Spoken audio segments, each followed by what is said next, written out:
Hi, y'all, and welcome to the Dirty Ambiance podcast. We are boom operators talking to persons of interest within our and other departments. We're looking to have discussions about sound solutions, humorous ideas, small sets, the European film industry, as well as the world industry at large, to communicate, learn, and spread a little aloha along the way. So, quick question. Yes. What is the airspeed velocity of Lynch? More what? Unladen swallow. Unladen swallow, as in it previously took shit before liftoff?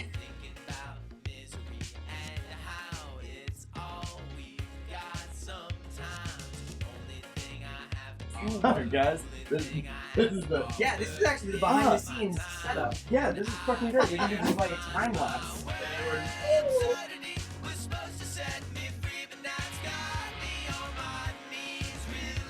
Well, now for something completely different. That's called an awful.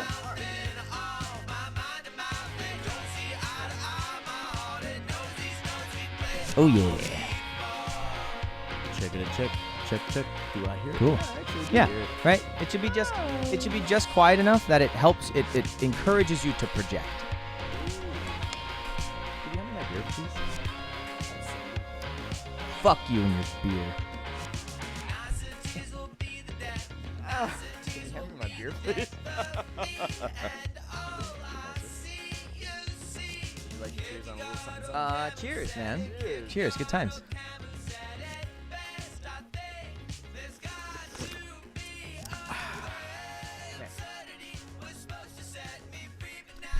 Careful of the lean. If you lean back too hard, you'll hit the. I mean, you can lean. Just move forward a little bit. I thought you were going for the chair. I thought we were both going for the couch. That's why I got on the couch. No, the dynamics of slightly you- across, but not specifically directly next to each other. For me, usually okay. feels like a good one. Well, I am for it. But This yeah. works, and plus you don't look as Projecting. you don't look like Jabba the Projecting. Hutt on the couch. I don't look like Jabba the Hutt in this situation. So which one is worth this entire thing? Oh, okay, cool. Yeah, That it just- rotates yeah, the totally whole thing fine without pivots. me having to loosen or tighten anything. Yep. This is great. I have to look straight through a stand at your face. Just as long as it looks nice on camera, right? Oh yeah, totally about what it looks like on camera because the sound Hey. department totally cares about what it looks like on camera. Right, yeah, totally. That's clearly you can see. Ha ha! Joke. Of course we care about what it looks like on camera because if it looks like shit on camera, that means we have to do it again. Fuck, I don't care. I'm in the studio. You guys have figured that out already by the time I get to it. Oh, that's the point. Is figure it out so well that you're out of a job. Perfect. Yeah. Oh, actually, that brings up a great point. You want to track. So there's tracking, editing, there's tracking, mixing, and mastering, right? At least for the studio side of stuff. And so you want to track, so your mix engineer has nothing to do. You want to mix, so your mastering engineer has nothing to do. And by the time it gets to the mastering, if you're doing anything, it means someone else is fucked up somewhere else. That's. So basically, the reason that there's an entire portion of the industry that has a job within post-production Is because you guys suck at what you do. we suck at what we do. I mean, actually, this is the reason that I'm starting this entire thing is to try and get better at what the entire department is doing. Perfect. Within Absolutely. But then that I have to think about you guys. You have to make sure I still have something to do, right? Yeah. It's kind of like, I mean, this is a terrible example, but littering on the side of the road gives someone something to do because they have to pick the trash what up. else are we gonna do with It's pointy providing- sticks? Like, fuck, man, we got to do something with pointy sticks still. And it was do such we a have big part of human culture for such a long time. Like, Well, I mean, a microphone on the end of a boom pole is not really a pointy stick. yeah, I mean, it's analogous, I've- metaphoric. Actually, that's a very you're like a Neanderthal quite with a that thing. soft- Like, all right, I'm for this metaphor now. You're like the caveman of the film set. I'm gonna spear the shit out of your voice right now. I'm Imagine me stabbing you in the spirit of your voice. That's what we're doing. What I really love is the Dementor version of this. Okay. So I had this concept that Like Harry Potter Dementor? Yeah. Okay. That they came up with the character of Dementors. They called up J.K. Rowling. We need a fucking character that actually works for good sound. So this actual scene where he's like sucking the soul out of Harry Potter. It's the fact that they just put a boom pole with green screen around it and then stuck it that close and created an entire character around it so they could get a boom exactly that close for the right sound. And she just wrote the entire book all over again to put Dementors in there. Fucking hilarious. I had no idea that's how they did that, and it makes sense. That's perfect because you're gonna replace it anyway, so it might as well cover it in green shit and then fucking at VFX some point it out of there. I'll see if that's actually a theory that is true. J.K. Rowling, if you're ever listening to this, please let me know. Leave a comment in the comment section. Fucking smash that like, subscribe fucking button. Fuck. That's shit. actually something I was trying to avoid on here. No way, dude. You gotta lean into it. Heyo! Hey, what's up, everybody? Welcome to the podcast. Blah, blah, blah. Smash that fucking like button. Wait, here we go. No, that sucked a lot.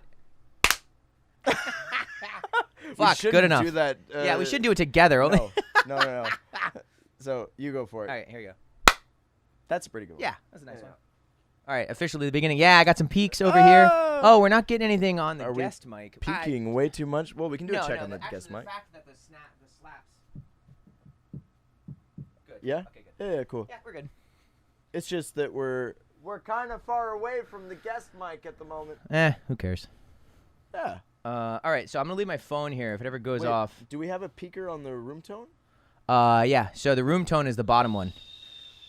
No, here, look. See that? There's the 3 claps on the room tone. So we're getting good. We're getting good volume. These guys here. Yeah, that's the room. That's the room mic. Nice. I really wish. I think my computer cannot pick up what is actually on the screen at the moment. 'Cause it cannot change the brightness. That's which is a whatever. bummer. But that's actually a pretty cool thing. If you could see it right now, we have the tracks, the audio tracks running, the audio recording running in the background. It's good. I'm actually glad I'm on the couch because I can keep an eye on it. Yes, yes. You're the actual sound recordist at the moment. That's keeping an eye on what the fuck's worry going about on. shit right now. Perfect. That means if it fucks up, it's my fault. Yeah. There we go. I'm just you can blame it here on me. to provide some kind of, I don't know, enjoyment, laughter, entertainment for you Good and times. or anyone else who might be listening to this. Well, we need to get about 5 more beers in, and then we're good to go. I'm going to take it pretty easy. I'm going to take it slow. 5 more beers might be, 5 more hours if you're willing to tune in for that fucking long. I mean, always record more than you need, right? So you never know. Of course. And then we'll just cut it out somewhere in the middle. It's like middle of a word. Yeah, there we go. We don't need the rest of the word. They Done. already know what you were going to say, so it's fine. That's fine. It's fine. I It's fine. do reiterate quite often. I definitely do as well. So I'd rather do it multiple times and make sure people know what the fuck I'm talking about. Yeah, just beat people over the head with a Bible. Absolutely. That's the only way to get it into the head, like it's you hit them over the head so much that they're Sheer dumb enough to force. think it's relevant after that, There we go. You don't need brain cells. That's fine. Brain cells, fuck that shit. Okay. We wanted to talk about I'm just gonna leave my set hat right shenanigans. here so I Yeah, can't exactly. actually I'm just see gonna you at all. pretend like I can still see you, and exactly. I mean, we totally still see each other. Okay, we want to talk about set stuff, but before that, the book that you had mentioned. Oh, the book. The book is something that will definitely come up at a later point in time. Okay, cool. Within this this podcast series. I like the idea of lack of preparation, like showing up being the thing. Yes. Like- so improv wisdom. This is something that we'll touch on right now. Fuck yes. Cool. It's something that you're excited about, you're inspired by to talk about, and then we'll just go into greater depth at some point in the future. So this is definitely not sponsored by Patricia Ryan Madsen, but if you want to Patricia give us Ryan money, Madsen. Patricia, thanks. I appreciate it. And or just like being stoked on someone being stoked about you and your work. Heck yeah.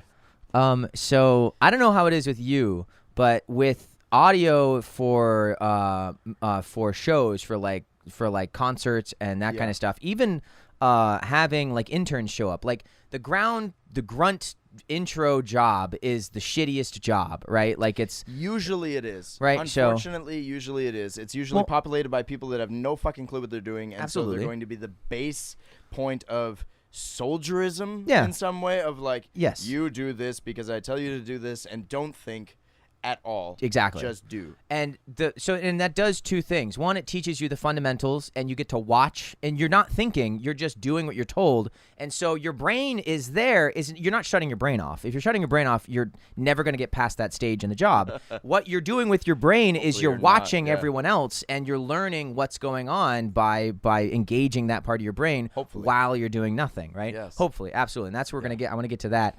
But the idea is that when you're in those positions, like 90% of it is fucking showing up. Like people don't like I've had interns before. I've had That actually works out pretty well. Hey, perfect. I've had interns before. I've worked on crews.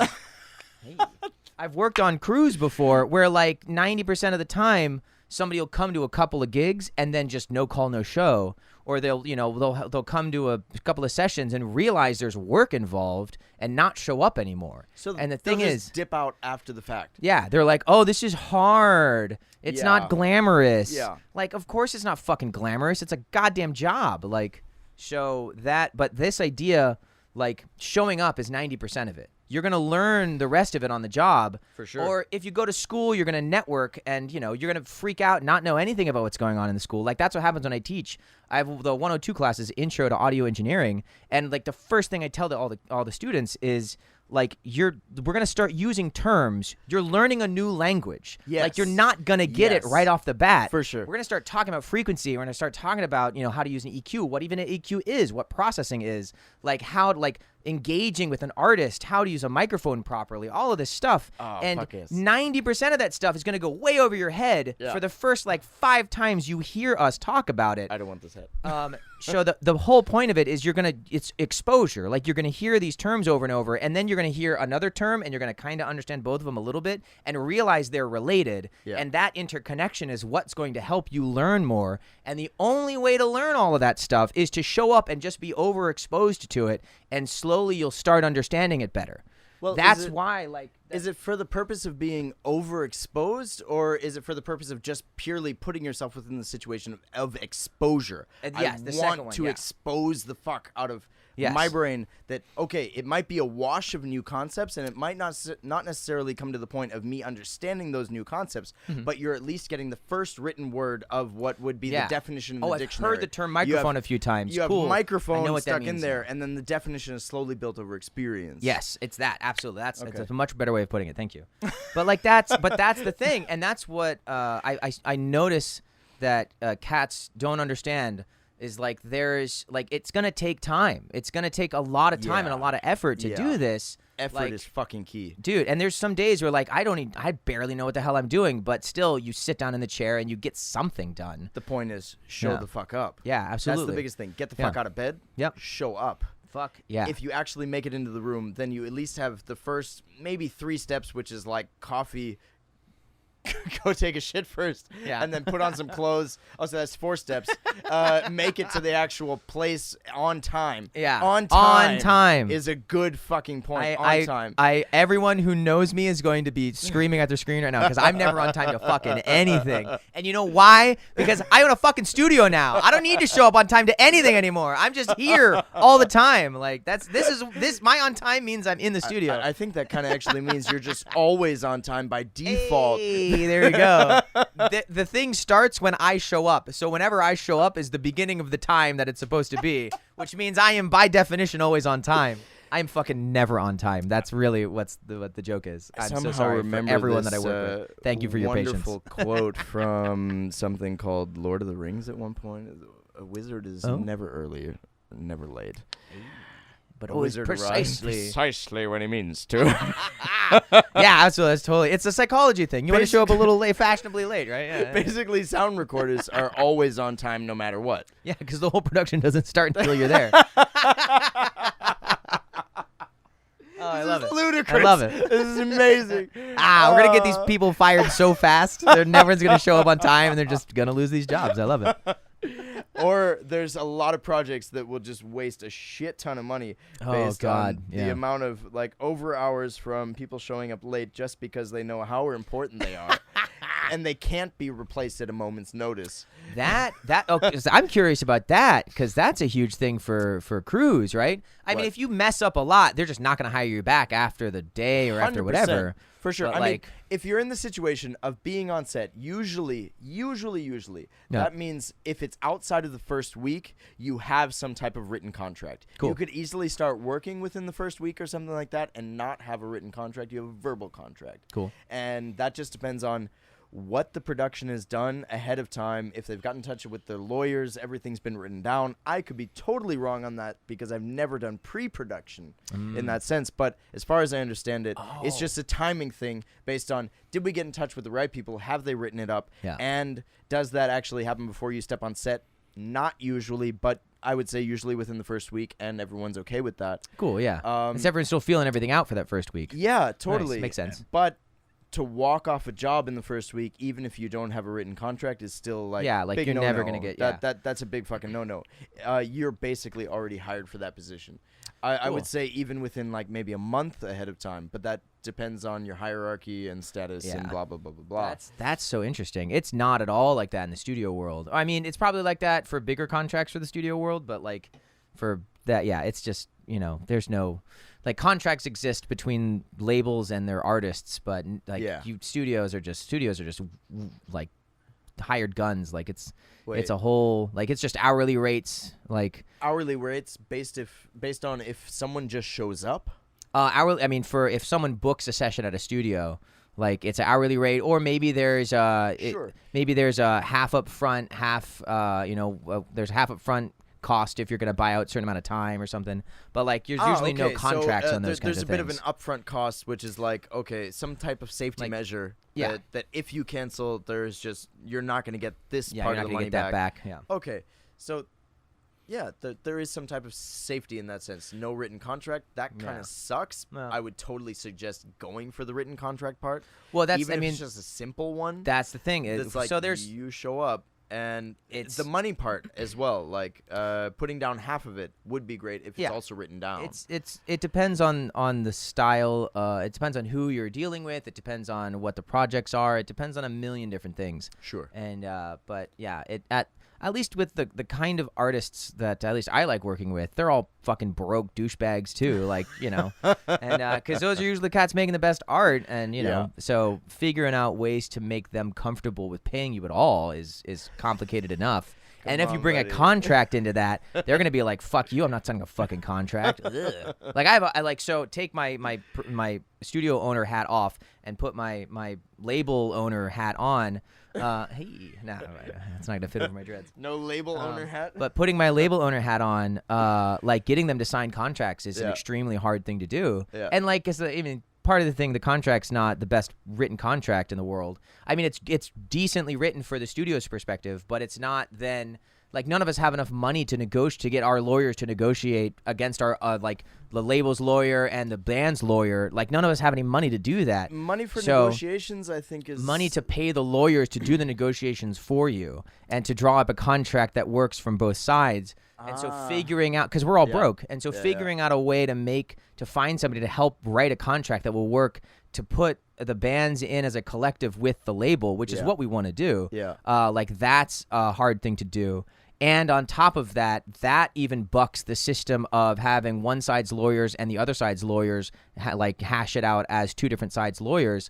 Like that's just finding a lawyer to try and build a contract for like a music collective or a music co-op style thing. Okay. And so even that concept of trying to buck the system of how lawyers are usually hired to write these things is its own headache to have to deal with, at least for what we're trying to do. Because we're trying to do like a vertically integrated studio, production house, label, publishing company.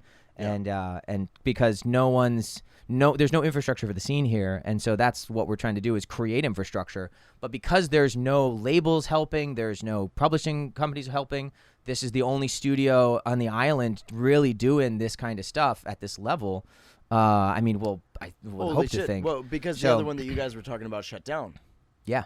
Well, that studio never they never work with indie rock. They don't work with rock and roll. Like they don't work with like punk stuff that's like from the ground up. Gotcha. That was like the premier studio on the island. Yeah. That's where big names would come out here to like quote unquote go on vacation and also have a place to record. So, and the other like project studios, like my level of studio on the island, are all for like island reggae and island pop and, you know, that kind of stuff, and traditional Hawaiian music. Those are studios doing great, and they probably have contracts with either the bands that they work with, or they have verbal contracts and everyone's cool. Or they have contracts with the labels that are that own the copyrights for the bands that they work with. Gotcha. And but because no one here cares about the music that we're making, there's no infrastructure for it yet. So we have to build everything all at the same time, all together. Gotcha. And so that's been the challenge, at least for us. And so figuring out ways of getting, you know, punk rock musicians to sign a contract is already hard enough. And then you try and do that when the label doesn't have any money to back anything up. And then like try and get them to pay just even hourly rates on top of that at the studio itself. It's there's a lot of moving parts, and people want to do it. Like I'm not saying it's like everyone's fighting it. Absolutely not. Yeah. Everyone understands what we're trying to do and is down to help. But you know, there's only so many hours in the day. There's only so many hands that can help. You know, everyone still has day jobs to try and make sure that they're, you know, taking care of their stuff while we're working. Sure, the day job thing on the side, that's definitely something. So to hear the way that you talk about, like when you talk about a project, like someone's already worked out a budget, someone's gotten funding, 100%. like you, 100%. all those problems are gone already. For like, sure. That's cool. They've been mostly worked out. Mostly worked out. They could somehow find their way onto set in some way. Makes sense. For sure. Whether they're entirely put to bed is cool, a totally yeah. different story. Nothing's ever put to bed until people everyone's dead on the job. Like there's people on the job. That's for sure. Yeah. Or most of the time for sure. I would say 99% of the time for sure. There's someone looking after something. Cool. Whether or not they answer the email at the correct point in time, totally different. Yeah. Or whether or not that somehow has like a whole lot of fallout or. Something that just like somehow finds its way into the actual production side of on set because it just didn't get handled during pre-production. There's a whole lot of things like, say, not necessarily within set management, but more of like, say, particular locations that are found. So a location manager goes through, or a location scout. We'll start with location scout. Okay, cool. Location scout goes through. And Those they're are like, two different okay, jobs? Yeah, totally different jobs. Totally different what? jobs.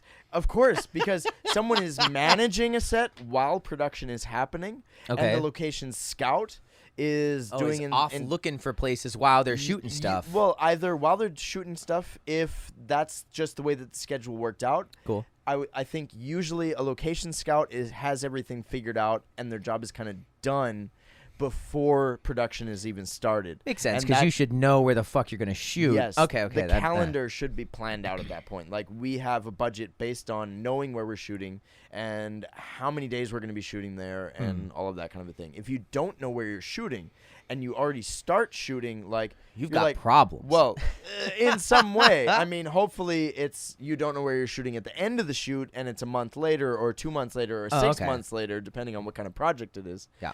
But, of course, blah, blah, blah, blah, blah, blah, blah, blah, blah, blah, blah, blah, blah, blah, blah, blah, all of that aside, that, yes, the way that certain types of these kinds of situations come into, say, something that affects my job, there is a lot of things within the situation of let's find a location. Okay, is the actual sound department are they consulted on this location? I had this lovely project, lovely fucking project. Okay, it was incredible because it was my second boom operator project. It gave me so much amazing experience, but with handling retardedly stressful situations.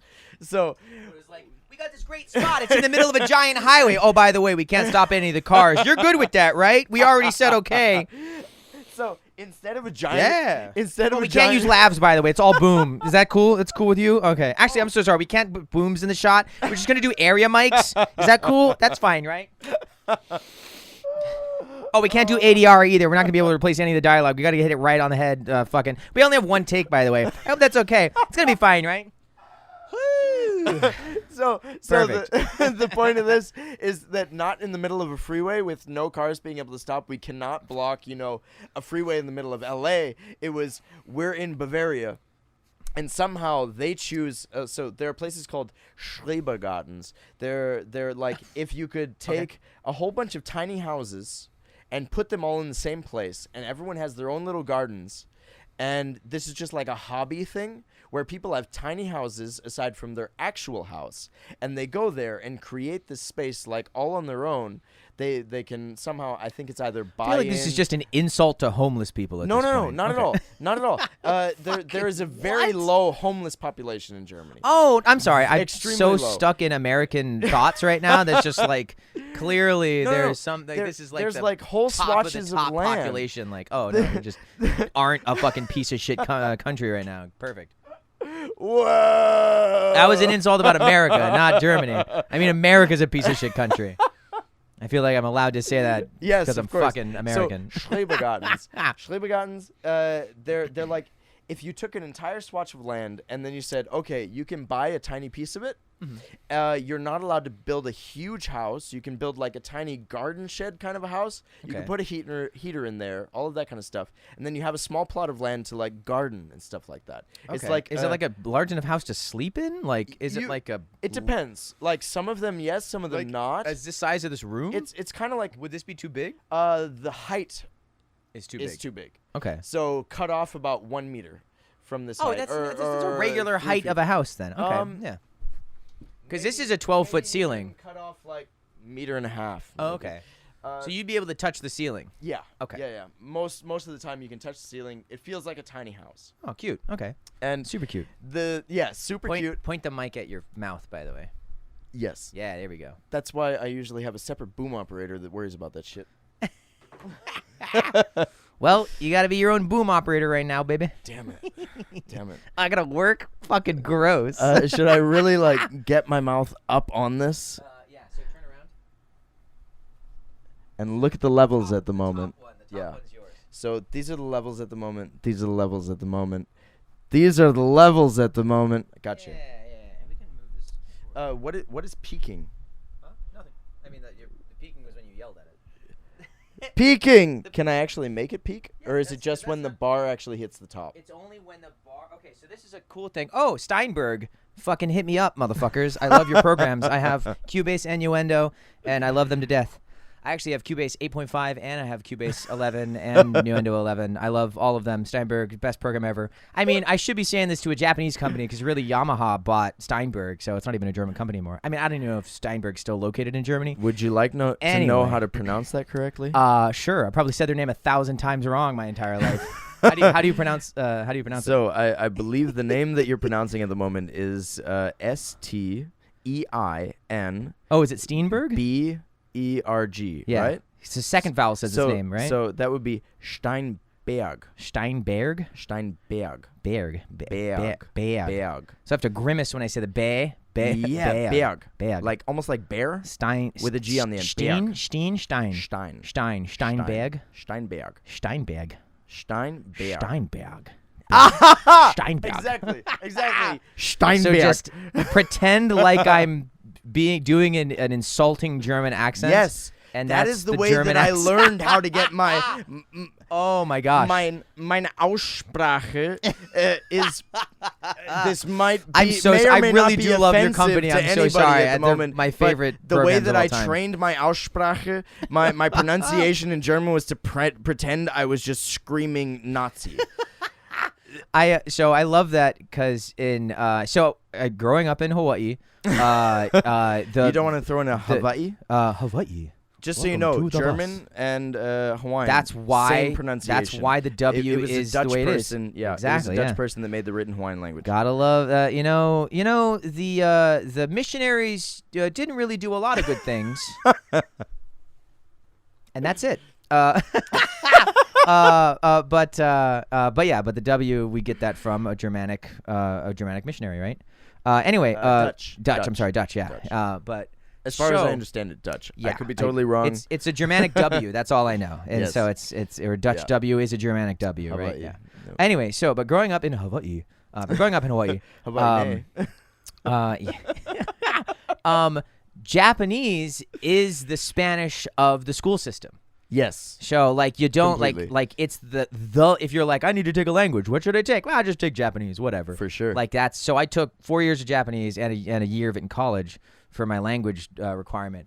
And so we would play this game specifically to piss off our teachers, where we would try and mispronounce the word as hard as possible. Just really fucking go for it. Like super So, intense American pronunciation. American or something? mispronunciation. So arigato became oregano. Like, oh, hey, you guys are in this. Thanks so much. What is it? It's oregano. Yeah. Like, and just to get the biggest rile out of our teachers. But the cool thing is that when you try and mispronounce the word as hard as you can, you need to know how to pronounce it correctly to do it. So we all got really good at our pronunciation. By default, you learn the correct you pronunciation fucking by learn. totally figuring out how to fuck up the pronunciation. Exactly. So Pronunciation. we got better at learning, and it was fun. Like we were engaged. Anyway, so for me with German in the this same topic kind of thing, is right? Like the you make a game, you gamify it. over-exaggeration of the actual syllables, the pronunciation of the consonants, the vowels, all of these kinds of things. It's about That's so me cool. making a game about out of the over-exaggeration of the pronunciation. That like is very, very extreme cool. exaggeration. Yeah, and then 'cause you're gonna go too Extreme. far, and then you're gonna fall naturally into it, and that's gonna Yes. be around the right spot, Yes, right? yes. That's a technique. Working with, I'm gesturing this way because my live room is on the other side of that window, or the window that's currently covered right now. Anyway, but when you're working with a vocalist in the room, Yes. 9 times out of 10, the problem, some of the technical problem. First of all, dropping your jaw, so you want to round out your vowels a little bit more than you would. Round tone. Yeah, you don't want to grimace. You never want to. You don't want to be like this when you talk. Round You want to be like this when you talk. You want to think ovals this way, not ovals that way. Round the rock. Another the one rugged rascal is ran. enunciation. You want to make sure that they're Yes. enunciating the words, For sure. especially in English. The end of the word, ride. The D Yes. at the end of ride. That D, rye. Rye means rye, like the wheat. Yes. So, Yes. like, those are two different fucking words, and it's the last D at the end of the word. It's that little D. So making sure they enunciate properly. And the way you get them to do that is you say, all right, this next take, just over-enunciate it. Really fucking ham it up. Just, like, fucking make a meal out of those fucking syllables. I want you to over-enunciate every possible little word you say. Like, you want to get them to do that, so that's going to make them comfortable with overdoing it. For So sure. you're like, all right, now just sing it normally. Yeah, And they're yeah. going to have imprinted in their brain the idea of over-enunciating. It's just going to be subconsciously there, like 1 or 2 layers back. Sure. And so they're going to be naturally enunciating properly after that. One of the amazing things that I love about working on set is watching actors in the off. So outside of a take or when they're just coming onto set at the beginning of the day. So they're doing their warm-ups that they might not have done in their trailer or maybe on the ride to set. Cool. They're just walking around like I love it. And obviously my lips are not as loose as an actor should be. Absolutely. So in this situation, yes, of course, you just have people going, la, la, la, la,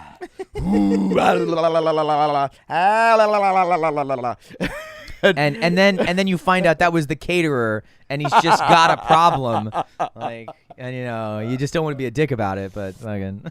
You know, he somehow lost his acting dreams at a young age, but tries to hold on to them throughout his entire. Oh, like his catering? Oh no! Fuck, that's so sad. He's just right next to the fucking action. God, that's so sad. You got to write a fucking movie about that guy's life. No, come on. Fuck. Catering can be really awesome. Oh, I'm not saying it's Catering not can be cool. incredible. I'm saying that if the guy's dream was to be an actor and he gave up on that and just became a caterer and is just next to the actor, like, oh, God, that sucks so much. Well, hold on. That sucks Hold for on. that guy specifically so much, I mean. I had this, what was it? For me, it was the absurd thought of the day.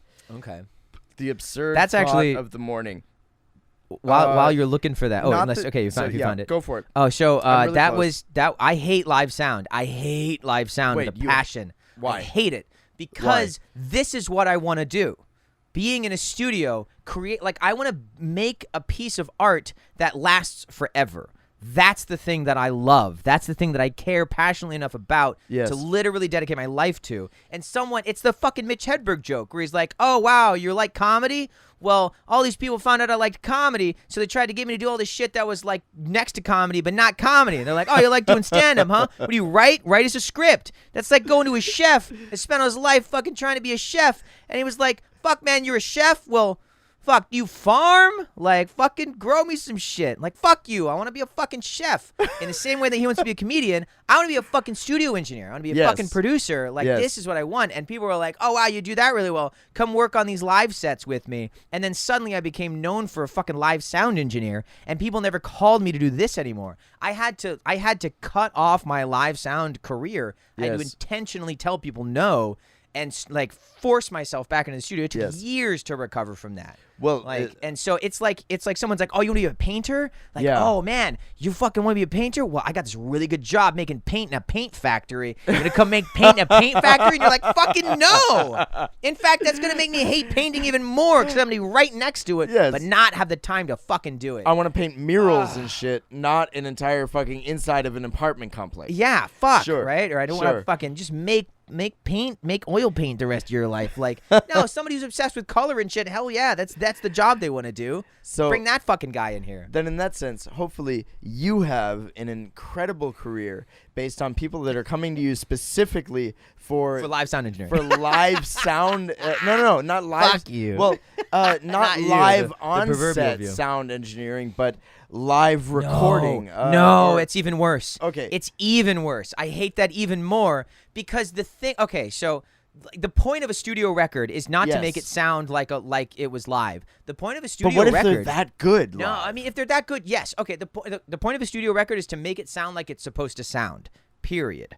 And if that means that they want it to sound like they're a live band, hell yeah, make it sound like they're a live band. If that means they want it to sound so perfectly isolated and compartmentalized that it's just like sounds happening in your brain, then you do it like that. If it's supposed to sound like it's on a street corner somewhere, then fucking do it like that. But it's ultimately entirely within your control, and you can do whatever you want with it. Live sound recording is a completely different art, and that's like if you're at a show, like how do you work within the confines of that show's space? And and that's more like what you do. It's exactly like what I do. You have all of these limitations given to you, and they're still demanding the world. How do you achieve that within these limitations that they give you? Demanding the world. Good one. Good way to put that. I know my other favorite one is this one. So so this is hopefully this isn't a frame. This is complete dog shit. This is the worst thing. This is literally making you throw up in your mouth. That's what this sounds like. This is normal. This is like you hear it and you don't remember it because it's so banal and normal that it's just fine. It's whatever. This is the most beautiful thing you've ever heard. Like you believe in heaven because you've heard angels fucking farting out of their ass into your fucking ears. That's what this shit is. So, live sound engineering is the art of walking into a space that sounds like this and making it normal. Is solving all the problems of that space so people can have a good show. That's what this is. Studio engineering is spending all of your time, money, and effort to make a room sound like this to begin with. And then once you actually get in and start recording a project, your room already sounds good, and you're trying to get it up to here with your skills and your equipment and all that kind of shit. So if you put out a record that sounds just normal, it means that you've been dealing with this shit the whole time. So you're fucking you're doing the wrong job. If you like people to get it from dog shit to normal, that's fucking hard. And live sound engineers show up at a place they've never been to before, especially touring engineers or doing live remote sound or whatever. Or live remote sound. I'm sorry, live sound like live fucking not installed sound. Jesus Christ, live sound at a show where you set up the sound, you bring the PA with you, you set up the PA, and then you take the PA home. I don't know the correct mobile sound. That's the word I'm looking for. Anyway, so live mobile sound, like you show up at a different place every day. You have to get from shit to normal with fucking like an hour or two setup time, and then you do the sound check, all this shit. That is hard to do. That is an extremely complicated skill set. That is an extremely like valuable skill set for people to have. And like I'll admit that I learned a shit ton of things that inform my studio career, taking things from good, making them as best as I possibly can. Like that is very informed by the reversal side of that. Like there's a lot of skills that I have, and I know other studio engineers don't have because I've done live sound. And there's a lot of shit I do live that other live engineers have no idea what the fuck about because it's all studio techniques that I'm applying to live. And so they definitely inform each other. And so I'm thankful for that, even though I fucking hate the thing. No.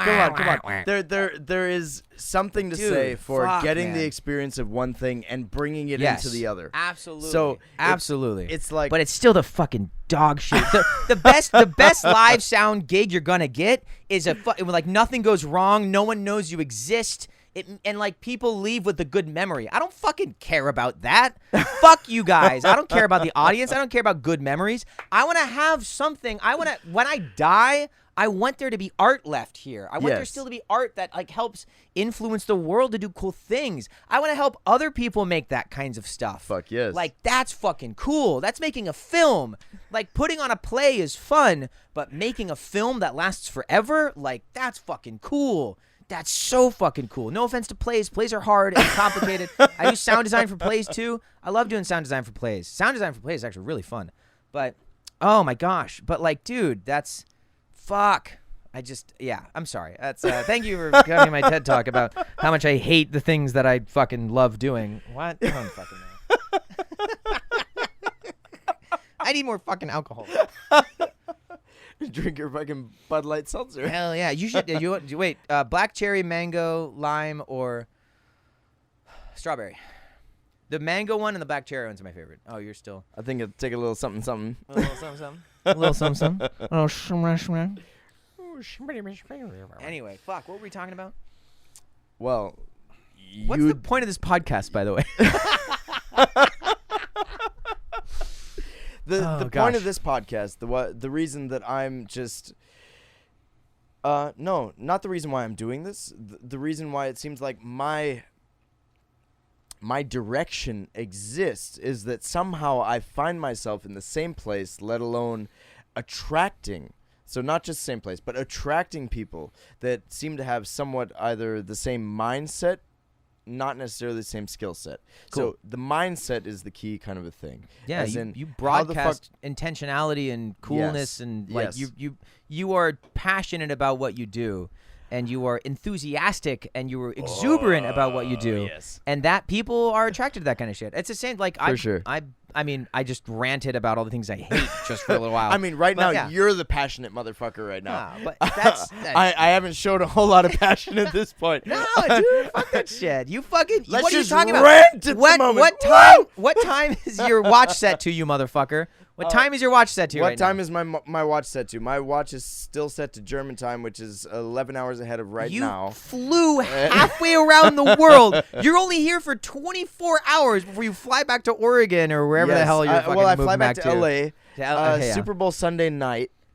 I think right after the Super Bowl ends. Can't tell me you're not passionate right now. You're putting a podcast in the 24-hour frame you have. I'm doing my best to be passionate in this. Sorry. Yes. Cheers, you motherfucker. This is fun as fuck.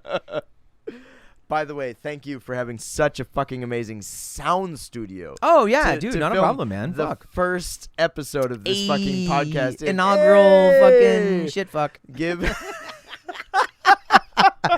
I can't play this for my mom at all. She literally had called me today. She like butt dialed me, and I was like, I just left the phone on. She's like, she'll find out eventually. And she was like, Steve, did you call me? I was like, no, Mom, you did. And but my real name is Steven, by the way, whatever. Oh yeah. Wait, we didn't even introduce you. Oh yeah. Hi. Oh my gosh. So. The man that needs no introduction because we just left his introduction the entire time. And by the way, if you've made it this far, that means you're just interested in someone's personality without knowing who the fuck they are. That means nobody's still watching or listening, whatever. Possibly. or they need to know that you are fucking Lock Lynch and or Okay. Stephen Lynch or Steve Lynch. Just not Steve. My mom can Steven? call me Steve. Okay, Steven. your mom calls Steven, you Steven, Steve. Steven. Steven. But as far as I know you, and I've known you for Yeah, the I entirety of professionally- us knowing each other, you're Professionally, I Lock. go by Lock Lynch. Yeah. Yeah, So Lock Lynch. Yeah. I mean, yeah. I don't know. Anyways, yeah, I do stuff. I help. I make I do music. stuff. That's it. You do stuff. Oh, my bio. Oh my God. So I really I don't really like standing on pomp and circumstance and formality, formaldehyde. What? I was about to go from out of that. Fuck you. Hey, you just got there attract first. You attract people.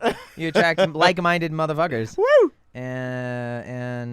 So anyway, the name of my studio is Analog. God, I can't spell. Analog Rock Machine Studio. You actually have to look up the name of your studio at the No, moment? I'm trying to say it while I type it so that I remember what I'm typing. So, Fuck Analog Rock you, Studio. My own fingers. That's a R, not a T. Fragezeichen, question mark. What the hell is going on with my phone? It was doing some weird things to me earlier as well. Like, Yeah, I don't know what the hell it's trying to do. Here it is. So anyway, this bio is my this is the whole vibe. The whole vibe. So I'm a recording engineer, music producer. I'm a drummer. I do live sound. I do live sound production. I also lecture at one of the local colleges for studio production. yeah. Then here we go. This is my bio, just for because I'm fucking so proud of this bio. Yes, please. Lock please, Lyngeneer. Lock Lyngeneer. Lock Lyngeneer. There we go. That's it. That's the whole bio. It's not even engineer. It's Lock Lyngeneer. Lock Lynch is an engineer, producer, sound designer, composer, drummer, hand percussionist, and general layabout and degenerate. He hasn't had a real job for a few years now and plans on keeping it that way. There's like credits in the credits section, and he's like won an award and almost won some other ones. It's whatever. That's my official bio. And then the top, it has a bunch of names. Lockness, Lock, Shock and Barrel. Come on, men's locker room, get your shit together. That's my favorite one. One of my friends, Mike Piranha, we were recording one night, and he was just so pissed at me. He was like, come on, fucking men's locker room, put your shit together. I fucking love that so much. That's my favorite one. Oh my God, I love that one so much. Oh, beautiful. Anyway, thank you. That's am I hired? Well, I have no reason to say you're very welcome. I'm the fucker that has to say thank you, man. All right, well, thank you as well. And The biggest fucking thing on my end, to leave the fuck out of that sentence, would be, for one, thank you for existing. That has nothing to do with the fact that you are a part of my life, but the fact that you touch, that you affect so many other people's lives besides my why own. I should be reported to the police. I'm sorry. I'm very bad at being complimented. Kind of guy. Oh, there I we go. understand. I don't like being complimented, so I'm trying to break the sincerity with comedy. But thank you. No, I'm sorry. I was about totally to get interrupted. sincere as fuck. Oh, man. do it. Fuck. I know. That sincerity is a good thing. I need more of it in my life. Baby, just be quiet for a second, okay? So, I'm gonna get real down, deep and low. I would like to tell you how much I appreciate the fuck out of you, man. Because not only do you exist within so many people's lives that you are able to not only touch them with your energy, but your soul, your heart, your mind, and then on top of that, your particular skill set. That you can not only bring your personality to situations, but you can bring your skill set to have other people's personalities, their art form, That's the important part. their energy Yeah. explode into the world. And yes, I know that sounds like a sexual joke, but that is not. Oh, but that's what she said. I am really the biggest advocate of anybody, including you, but right now, because you're here, that you bring other people That's into the world. You need to. You're That's the birthing point. artists into Yeah, the world, and we're you're all like birthing kind of like a art together musical when we do it. midwife in some kind of way. That's if my current record label ever fails. That's Musical Musical Midwife. Midwives. That's the next record label name. Musical Midwives Midwives band name, song name, album name. It could be a band name for sure. It could be a song name, but that's kind of a waste of a good name on a song. It could be an album name for sure as well. Actually, it could could do all three. You could do a clap your hands. This is clap your hands. Off clap your hands by clap your hands. That's actually one of my favorite bands. Clap your hands. Say yeah. If you're listening to this, thank you for your music. But thank you, man. Andrew, thank you. I love you, man. And thank you so much for the shit that you do as well. And it's been so fun. Like, What the fuck do I do? you fucking work on cool ass shit, and you bring people like your sister and all of her friends together. You bring me. You kept me in mind for all the stuff that you were doing when, like, you did need to work with me on stuff. Like, you've got everything going in Germany. You've got stuff going in Oregon and stuff. Like, you think of other people. You think of the people that are dear to you, and bring them with you on this journey with stuff. That's the same thing. The thing you're like, I help people birth. I help birth whatever. You do the same fucking thing. You think of other people. You think of your community. Like, there's like my dad was. My dad was in the military. He's a very conservative man and stuff, and I am clearly not a conservative person. But one of the things that he instilled in me that I really love is a sense of service to your community. That's important. Yeah. Like taking care of the people around you, and they take care of you. Very much. And like that's like if you're not doing that, what the fuck are you doing? Doesn't matter what your skill set is. What the fuck are you doing if you're And not just taking a care fucking of your community? dick, dude. That is essentially a very large part of why I'm starting this particular direction, this, dare I say, onslaught. Should we introduce you too? Huh? Should we introduce you too? Yeah, we could. Yeah, We ladies could, and gentlemen, in some way. please welcome to his inaugural podcast. Inaugural. His Wow. primary as opposed to secondary or tertiary. Well, I mean, at this point, it could either be one of ours, because we're both starting on the same one, and in that sense, yeah, but you're going to do another one. I'm not going to do another one. Fuck well, that. If you get to doing another one first, you actually So it's somehow gonna be a run race with to- it, and then just like run away with the idea. Oh my gosh. Dude, yeah, no, okay. If you can do better than I can, I challenge you and hope you to like just run away with this idea. You're the and spearhead the entire fucking movement of you're the fuck yeah, bad let's work cop together. on my shoulder being like, yeah, you should fucking beat him to the punch, motherfucker. I'm totally gonna devil's advocate the shit out of this right now. I mean, that's I'm looking that's to a relax. line, by the way. I'm gonna devil's advocate the shit out of this right now. I'm looking It's a to great bit. relax in some way, and if I could just pass off all of the work onto someone else, that would be incredible. That would be incredible. But right now, I have no one else. I have no Dude, one else. That's why I'm welcome to my life. That's the transition from being one part of a team as a boom operator in a giant like set of gears that is a film production, to now trying to be the guy at the top trying to build the whole thing. Yes. You've got to do everyone else's job. Oh, you mean me? Yeah, that's what you're trying to do you're right talking now. about me. Yes, yeah, in some way, yes. Yes, I totally am. You're trying. That's what I've run up against with this whole thing I'm trying to do. The whole label studio, the vertically.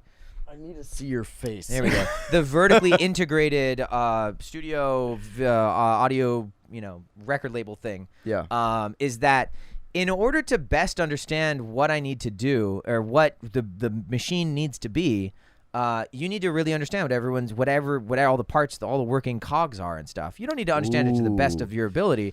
Like I don't need to know how to write contracts, but I should learn how to read them. Yes, like, for sure. I don't need- 100%. Learn how to read that legalese shit. Absolutely. Or maybe have a best buddy or something like that hopefully can So do it I've for tried you, to do but that multiple not times. relying on other people is a very good way to go. Dude, I've tried. There are multiple people that have been involved in this project, this venture, and 9 out of the 5 people, there's myself and there was 3 other people that were trying to help with stuff.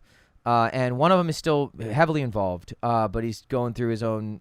He's going through some stuff that's making it a challenge for him to stay involved. Yes. He's no longer on island. There's other 2 that wanted to be very heavily involved and just are going through their own things as well, and so they dropped out.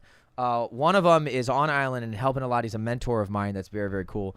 Yeah. And the last one is a girl that's just recently started helping, who is basically like my assistant. A girl or a woman? A woman. I'm sorry. There is a fine female person who is who's very good at she's like project managing with me now at this Fuck point. yeah. And it's very Awesome. cool. But I had to bring her in as like, you are working for this company that we're trying to put together. Yeah. Like Yeah. it's not you're a business partner. You're and she's You cool are with that. employee. Yeah, and and not like partner. I can't pay her yet because Sure. I don't have any money to pay anybody Sure. with. Like, but she's like ground floor, first person where I can like give instructions to, and she does them. Like Yeah. we have two 4 or 5 hour sessions a week where we just work on business stuff. Like she sits here, I sit there, and we just work on stuff. And like we write out lists of things we're supposed to do, and we just double check each other and make sure we're doing the right things. Dude, And, the one thing that I that's would love super to cool. point out is the double checking thing. Yeah, absolutely. That is so fucking important. Dude, like And we're so both just there to help make sure we're not on fucking social media. whether someone is employee or partner,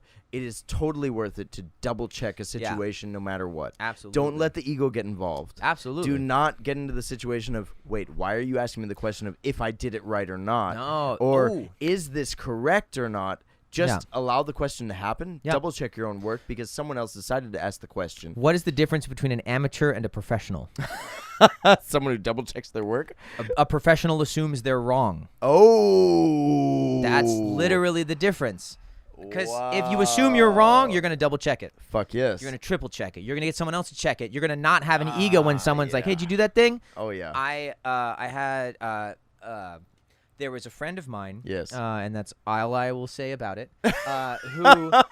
Who like whenever I would talk about, like, it'd be like, hey, did we get that done? And they would be like, like, why are you asking me? Like, of course I got it done. Like, you know, they would snap at that. Yeah. It would be like, I know what I'm doing, and I'm like, I don't care that you know what you're doing. I'm not asking you because I assume you don't know what you're doing. Sure. I'm asking you because it needs to be right. Yes. Like, and like, you should ask me that. You should double check me. I'm not thinking it's an egoic thing. I know that we all mess up all the time. Like, we're humans, and we are human. We need to make sure that we get it right. 100%. Like, yeah. But yeah, that was the one mentor I still have that still works heavily with us and stuff. That was a quote from him. That's a professional assumes they're wrong. Like, that's the most simplified and powerful way of putting it I've ever found. There might be something that comes up within the boom operator philosophy that might Boom pertain operator, boom operator. Please don't copyright strike that. It's a good bit. I hope that. Wait, didn't why just would that mess be up. copyrighted at all? I don't think there's an actual song called Boom Operator. Oh yeah, It's totally. Smooth Operator. Yeah. It's totally not. It's not the same No, melody as Smooth Operator. Not at not- all. Absolutely not. Yeah, Yeah, same yeah. melody, of course, but Yeah, don't say that. Then we can't use it. son of a bitch. No, that's fair use. That's parody or commentary on. Right? Yeah, there we go. Something like that. It's legal in some way through some kind of loophole, and Sure, why everything's not? good. It's legal due to the fact that no one's gonna give a shit. Yeah, about this. please don't sue us because you just don't actually give a shit about suing us. Now So- everyone's gonna go listen to Smooth Operator after this. They're gonna make a couple extra cents. There we go. Operator. So the boom operator philosophy, which kind of comes down to, what was it in here?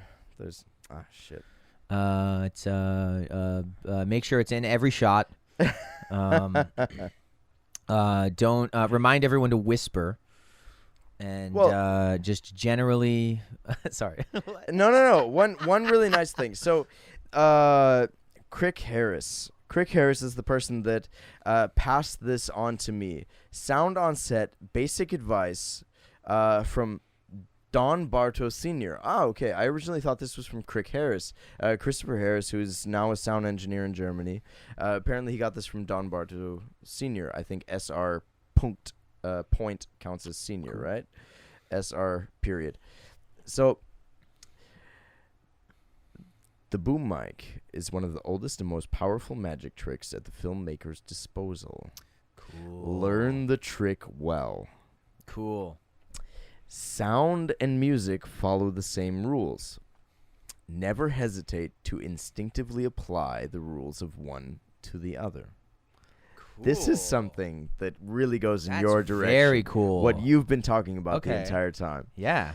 So, number 3, the best solutions to audio problems are usually acoustical solutions. Yes, 100% of the time. 100% of the time. Okay. Oh my! When Go you're for it. done. Go Oh for my it. gosh. Okay, so Go for first it. of all, I wanted to keep names out of this, but Donovan Smith is the mentor guy that we're working with. That he's the fucking man, dude. Like he's the reason the studio is still alive. He's the reason that things sound as cool as they do. He's the reason Can I know run what the off fuck to I'm the doing. toilet while you go on this rant? Absolutely. Fuck yes. Okay. Donovan Smith. Yeah, and I specifically want to talk about. Okay, so I guess I'm just talking to you guys for a minute, because fuck Andrew, he doesn't need to hear this story. I'm actually just gonna yell this story so you can. I was making a bit about yelling the story so you can still hear it, but that's dumb. I'm sorry. All right.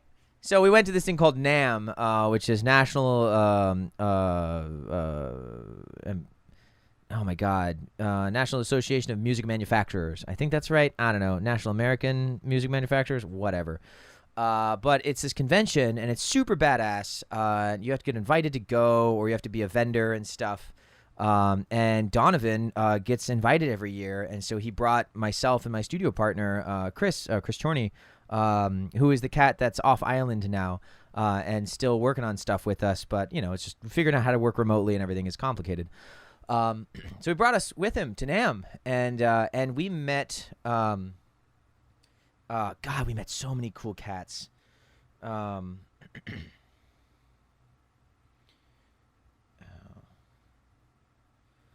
So one of the cats that we met is an extremely famous engineer named Al Schmidt. Oh my God, the way we met Al Schmidt.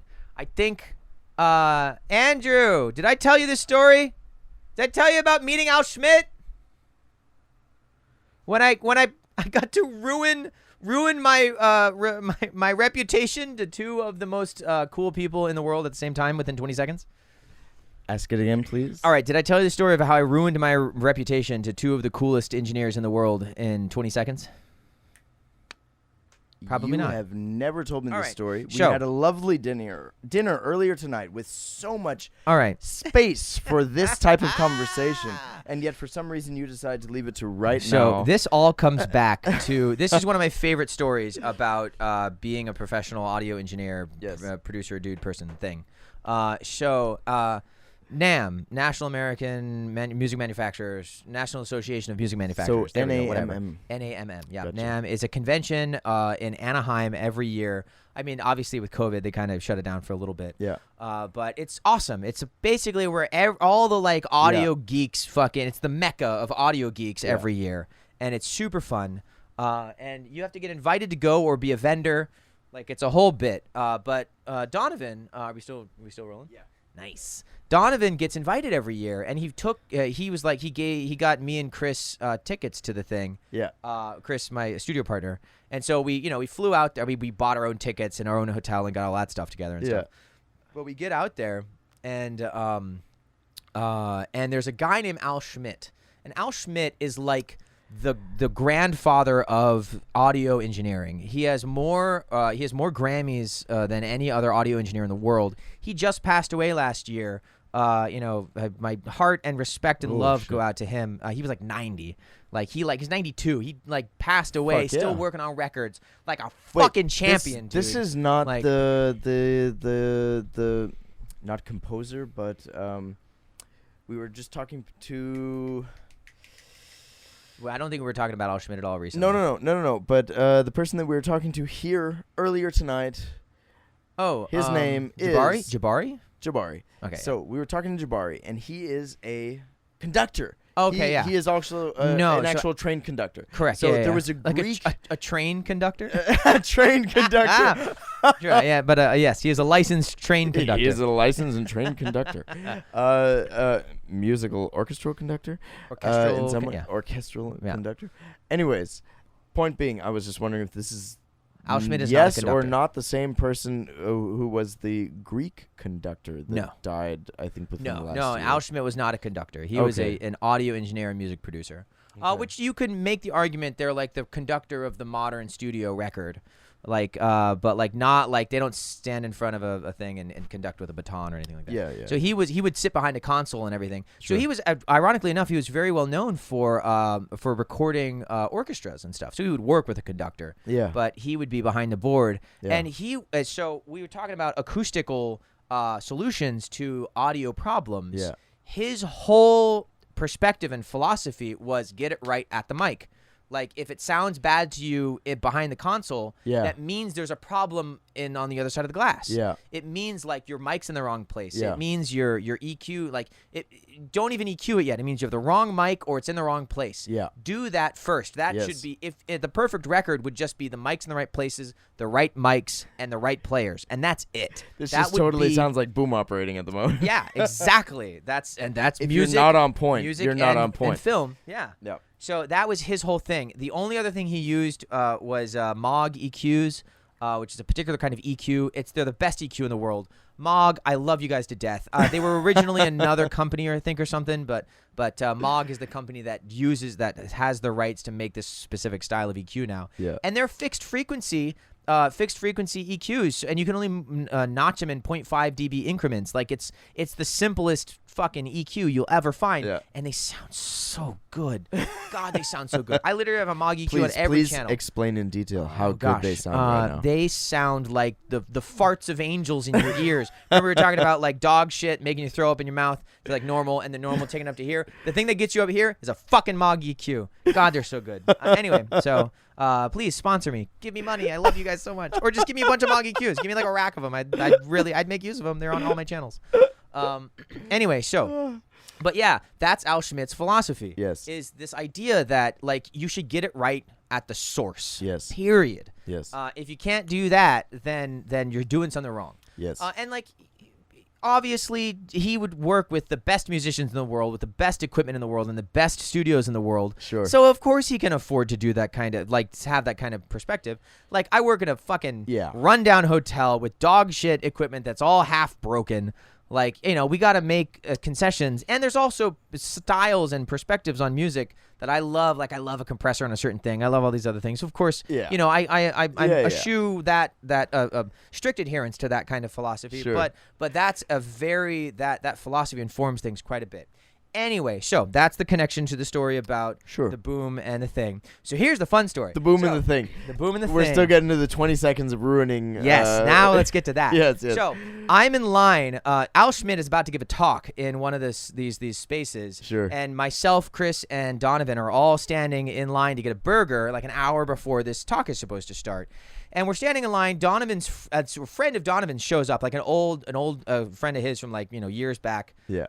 And they start shooting the shit, standing in line, just talking about nerdy ass music, fucking stuff. We're all being just audio nerds in this line for these burgers. By the way, great fucking burgers. I can't remember what the place was, but they're delicious burgers.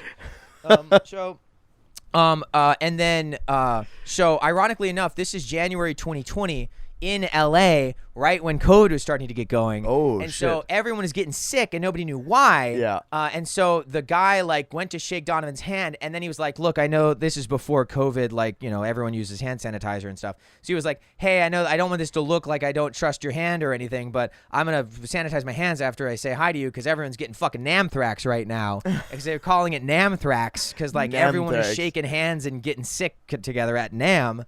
So they coined this term namthrax. Oh, NAM like N-A-M-M. N-A-M-M. Yeah, Vietnam. NAM. No, like NAM, like National Associated of Music Manufacturers. Thrax, like, I totally forgot as a that joke. Contextual connection. Yeah. From name like of the 15 minutes ago. Yeah. So the guys in front of us in the line turn around and go, huh, namthrax, that's hilarious. And then we start talking to them too, and we just start shooting the shit about audio stuff and bands and just have the coolest conversation with these cats.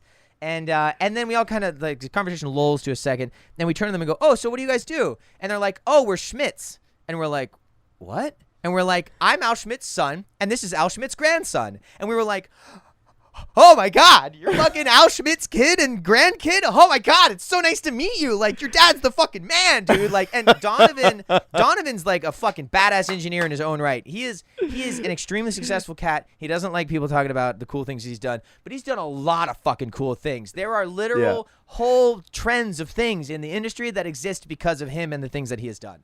Like, that's how fucking cool Donovan is.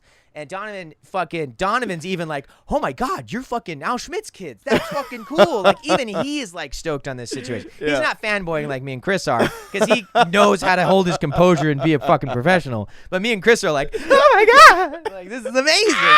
Yeah, and fucking the Schmidts are like, yeah, dude, like, my dad's gonna give a talk soon. And we're like, yeah, we know. That's why we're getting burgers right now. We're gonna go down there after this. And he's like, yeah, come down to the talk. You know, we'll hang out after or whatever. We're like, blah, blah, blah. Like, totally, you know, just networking, whatever. And so we're like, oh my God, fuck yeah, this is amazing. So we go down to the thing, and we get there like with like 15 minutes before it starts. It's already packed. There's already every seat is taken. Everyone's there. So we're like standing in the back and watching this thing, and it's the coolest talk in the world. He talks about his whole philosophy, everything I told you about the connection of boom stuff. I got all that literally from his mouth. He gave that talk, and I fucking listened to it, and it's fucking so cool. And so after this whole situation, after this whole thing, he's like, all right, we're gonna do some photos. And they like shuffle. He's like 91 at this point. This is a year before he passed away. Okay. And so they shuffle him off to this photo area, and then his fucking son goes, "Hey, there's that engineer kid and his friend and stuff who like let's get them to the front of the line." And I'm like, everyone's like, what is he talking about? I'm like, oh, here I am. And he's like, yeah, that guy. Come on up here. And everyone else is like, those fucking guys in the back. Like, these guys in the back are gonna fucking jump the line and go take photos. And fucking of course we are, because it's Al fucking Schmidt. So anyway, so we're shuffling up to the front, and Al is already taking a photo with another group of people. And and ironically enough, Chris got so confused and stuff that he ended up taking a picture with them. So there's a picture of just these random kids, and then just a Chris, just like, yeah, get that guy in here. Like, so they have a photo of themselves and a random person. So I love you, Chris. I'm so sorry, but it's fucking such a great bit. So anyway, while that's happening, I turn to my right, and there's an engineer. It's a little side subtext, real quick, or side context.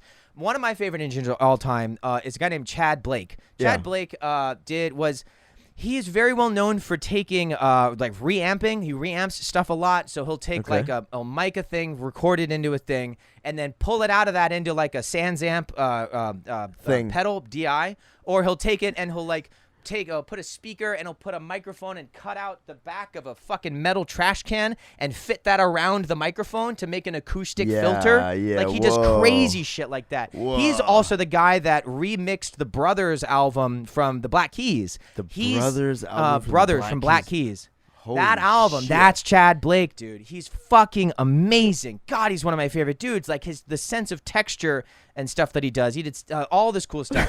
So I'm standing there waiting to fucking take my picture with Al Schmidt, and I turn to my right, and there's fucking Chad Blake standing right there, right next to me. And I'm like, oh my God, you're Chad Blake. And he goes, yeah. Thanks, kid, but I really want to talk to Al. And I'm like, oh my God, your fucking records, I love you so.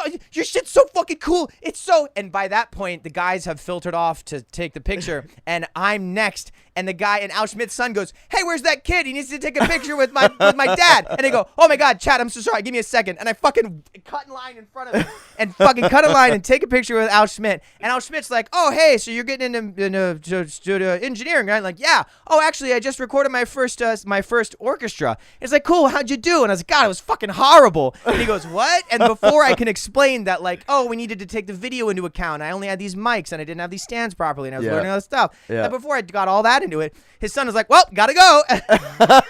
So Al Schmidt walks off after me going, God, it was fucking horrible. And I turned back, and Chad Blake is just staring daggers at me because, like, fucking Al's leaving now, and I'm fucking ruined his chance to talk to Al. And then fucking, so I try to go to Chad. I'm so sorry. And he's like, I gotta go. I just gotta get out of here. Yeah, so Al leaves that way, and then Chad goes off that way, and then Al Schmidt shit right fucking died the year after that. So he died thinking I was a horrible engineer, and I ruined my relationship with Chad Blake before I even started. Not necessarily a horrible engineer. Not necessarily a horrible engineer. That I did a dog shit job that one You thing. had a horrible experience. A horrible experience is totally different than horrible engineer. Very true, very true. Oh my God. Horrible experiences are probably maybe the best learning experiences. True, very true. Very, very true. If you go through a lot of horrible experiences, you're going to get a lot of shit that you're going to learn out of that. You're going to go from total dog shit floor kind of a thing, at least somewhere up to some kind of average. Oh my God. Just keep having horrible experiences. I hope I never said Chad Smith, because I keep thinking I'm saying Chad Smith. Chad Blake. I said Chad Blake, right? You said a lot of Schmidt. Al Schmidt and Chad Blake. Yes, Cool. yes. Okay, good. I think you got it right.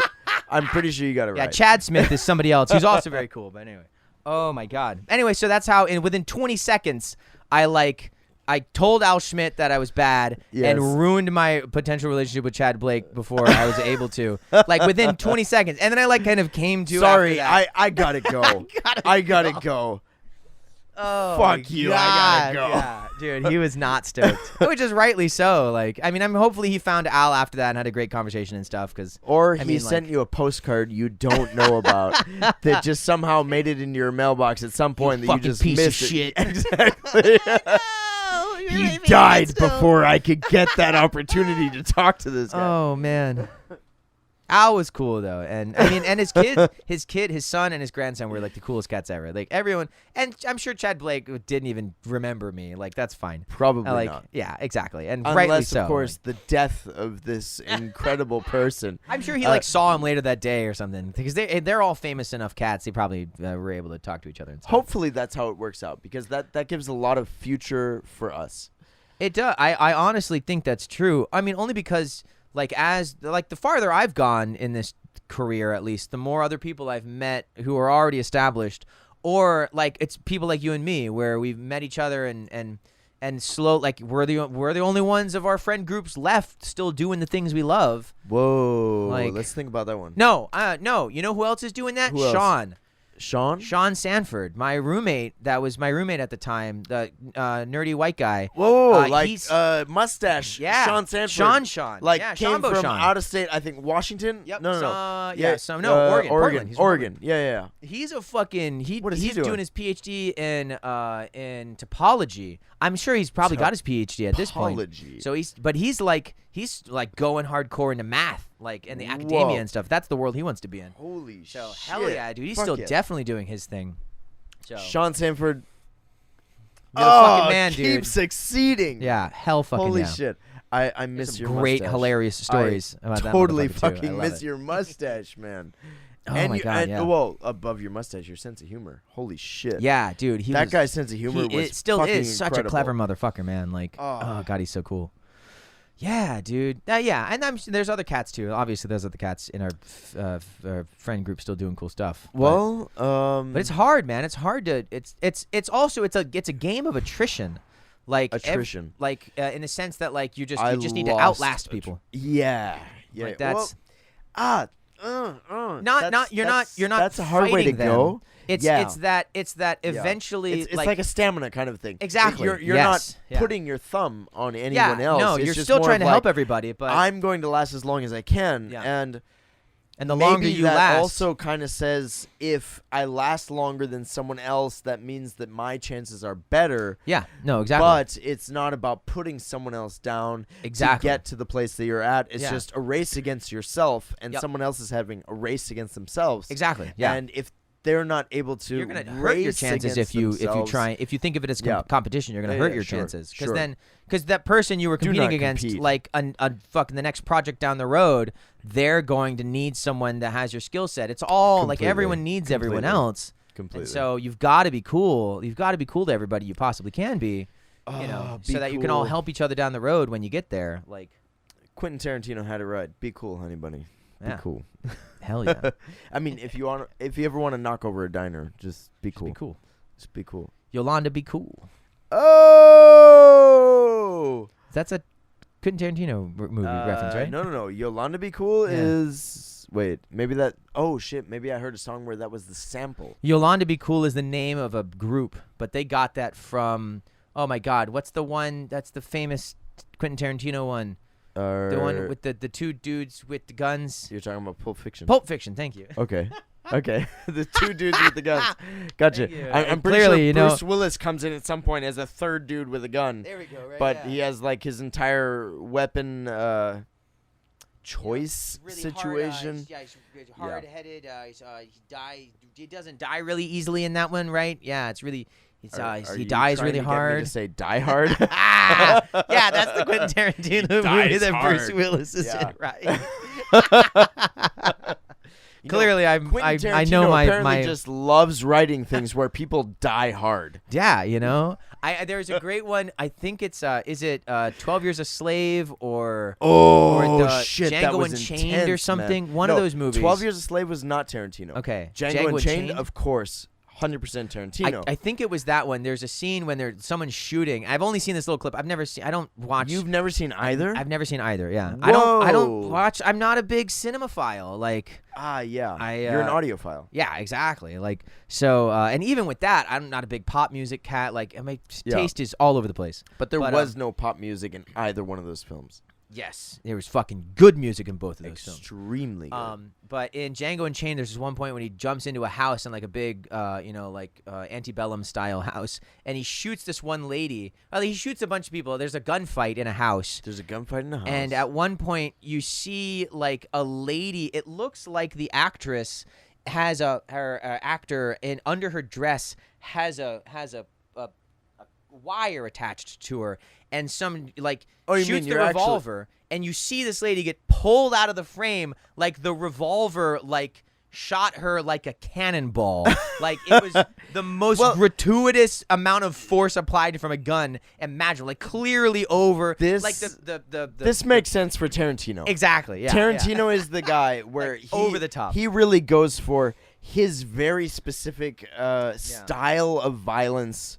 And that style of violence definitely has small bullets enacting upon human bodies in the way that a cannon would. Yes. As well Exactly. as somehow they are like squirting horrendous gallons of blood out what of that any one's type from. of injury they might have. I learned what that one's from, or at least I was told that was from, and I What? might be absolutely wrong. But there's a famous samurai movie where they were supposed to have like the jib suit underneath the thing, right? Yeah. And the guy is supposed to get hit. Yeah. And then the jib is supposed to go off, or the jib, right? Jib? I Jib? don't know, With whatever. G or J? I have no idea. Okay. I don't know. The blood And- thing is supposed to go off, and he's supposed to like, So it's you just see a blood, blood pack. and then he falls over. Yeah. Okay. So, but it's a pressurized one. It's the one where somebody off camera is like, I'm gonna push this thing, Yeah. and it's gonna go blah. Yeah. But the pressure of the pack was wrong, and so in the samurai movie, and they only had like enough thing to do like one take or some shit like that.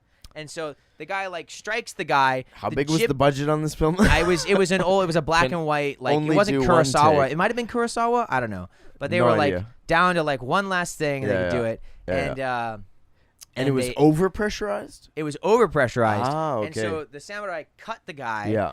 And then the squib. Is Yes. that what it's called? Maybe A squib. That sounds about cool. right. Yeah, squib. Let's go with that. If we're totally wrong, let us know. Yeah, like, Please. subscribe, smash that comment button. What? Fucking, I don't know. There we go. Smash that baby. shit. Post some comments in the like menu about how wrong everything I just said is. Just go on a full-on Reggie Watts situation Perfect. right here. You just if you like things that you enjoy, then you may find this palatable. And if somehow you take something that's palatable, and you decide you enjoy it, and then you pull it off the wall of like appreciation, and you put it in a down round in a glass bowl. and you take somehow some fuck, you make then like some shit, then some fuck, then some shit. You got a fuck shit stack. That's such a great song. an appreciation shit stack. I like to surround myself with incredulity, so you motherfuckers can never get near me. God, he's such a genius. Wait, you know Mark Rebier, right? Yes. Yes. Yeah. Come on, get out of bed, get go. Down. Oh my God, he's so good. This motherfucker, Dude. man. This motherfucker is just fucking Oh, incredible. wait. Which comes back to improv. Yeah. Improv. Show up. Like, Show up. just show the fuck up. Well, make and he something was a happen. classical pianist. He was like a prodigal classical pianist. I had no idea, but yeah, it makes so sense. he was with the fact already that amazing. He was like, the you know what? pinky finger. Fuck, I don't want to do this shit anymore. It doesn't fill my soul with joy. Okay. Like, and that's why he was like, you know what? I'm gonna do this fucking looping thing. Yeah. That's the Mark Rebier thing. But Squib. So Squib. Yes. sword comes down and then hits the thing, and they hit the squib, and it goes, bah! And just this giant fountain of blood comes out. Yeah, that wasn't. Technically, we I pulled peaked. off the mic when I did that, so it didn't count. But this giant fountain of blood comes out, just like, bah! and it's like the actor was like, I just needed to. It took forever. It took everything just to stand still while it happened. Yeah. And then he's like, oh, we only have the one. That's the last thing we have for this shot. Like, I just gotta act it out and fucking fall over. Sure. And like the director, I think this is Kurosawa. I don't remember. But have no idea. director liked it so much that they kept that as the main shot. Wow. And that's the origin, like, of that style of like of gratuitous blood. Yeah. Like just hitting a guy and then like waiting for a second and then going blah, was from a mess up on stage from this pressurized blood system. Awesome. That they did. Dude, awesome. and like yeah, that's another fun thing is like with any controlled situation like this, like mistakes happen. Oh, but yeah. like it becomes like when you are creating a piece of art and you are in complete and utter control of it, it's all your own voice. But as soon as there's collaboration, then it's owned by, like, each voice contributes to a grander whole than just those two voices independently. Yeah. And that Totally. one of the other ways that, like, and so from your own perspective on your interaction with that thing, someone else's voice